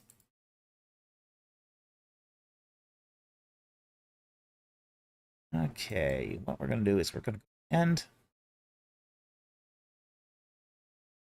Ooh, okay. This is going to be the final question of the night from Saint Ronan. Hello, Dr. Folk. Bach versus Beethoven. Who are you going to put the money on? Definitely Bach. He will win in a fist fight every time. Bach versus a blind man. All right, I'm going to put my money on Bach. Oh, that's not the question you're asking? Which one will win in a fist fight? I could have sworn that was the question. No?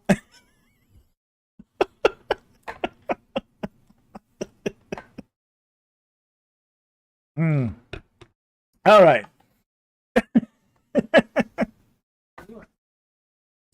Tired and punchy. Oh, in terms of music. Oh, I see. Well, you never said that. You just said Bach versus Beethoven. I just assumed it was a fist fight.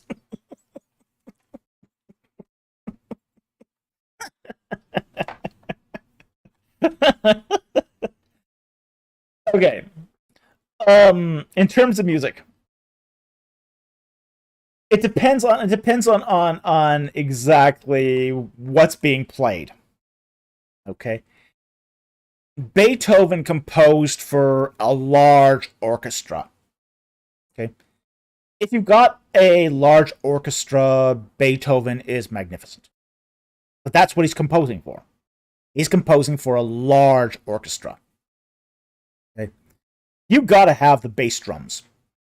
You gotta have the whole string section.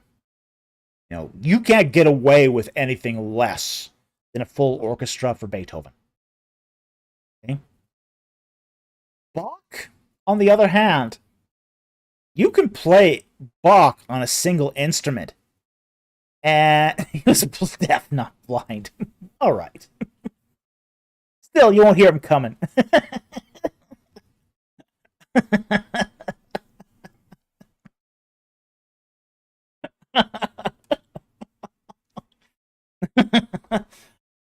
I'll still put my money on against the disabled guy.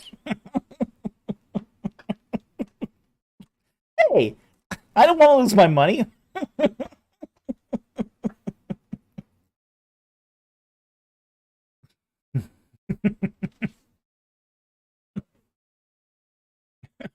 Now, I will say this though, Bach was a brawler.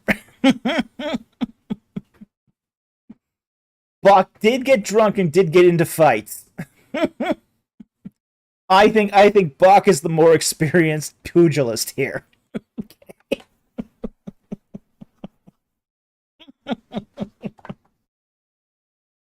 Okay, now back to the musical aspects as opposed to the fist fighting composers.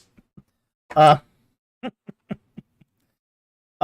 you can take a piece of Bach and you can play it on a single instrument, and it sounds pretty good. It sounds really really good, and I do this frequently. That SG back there, you behind me. I'll often take it and I'll play a piece of Bach on it, and it just sounds fantastic. Doesn't matter, doesn't matter if it was meant for a quartet.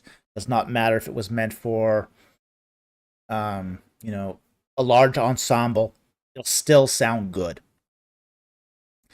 Kind of hard to do that with Beethoven.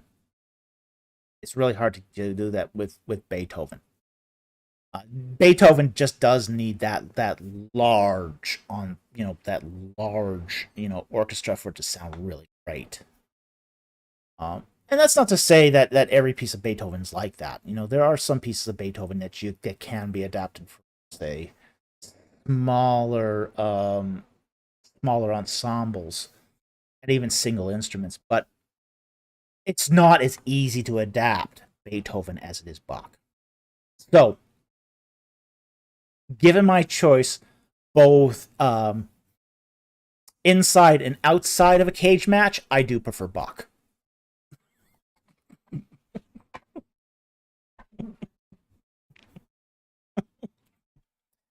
So,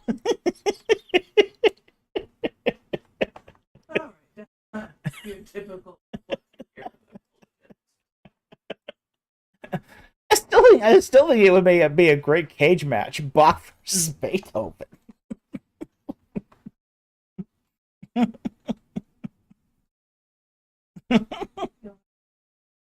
They're in there with their wigs and their frilly shirts, and they're beating the crap out of each other.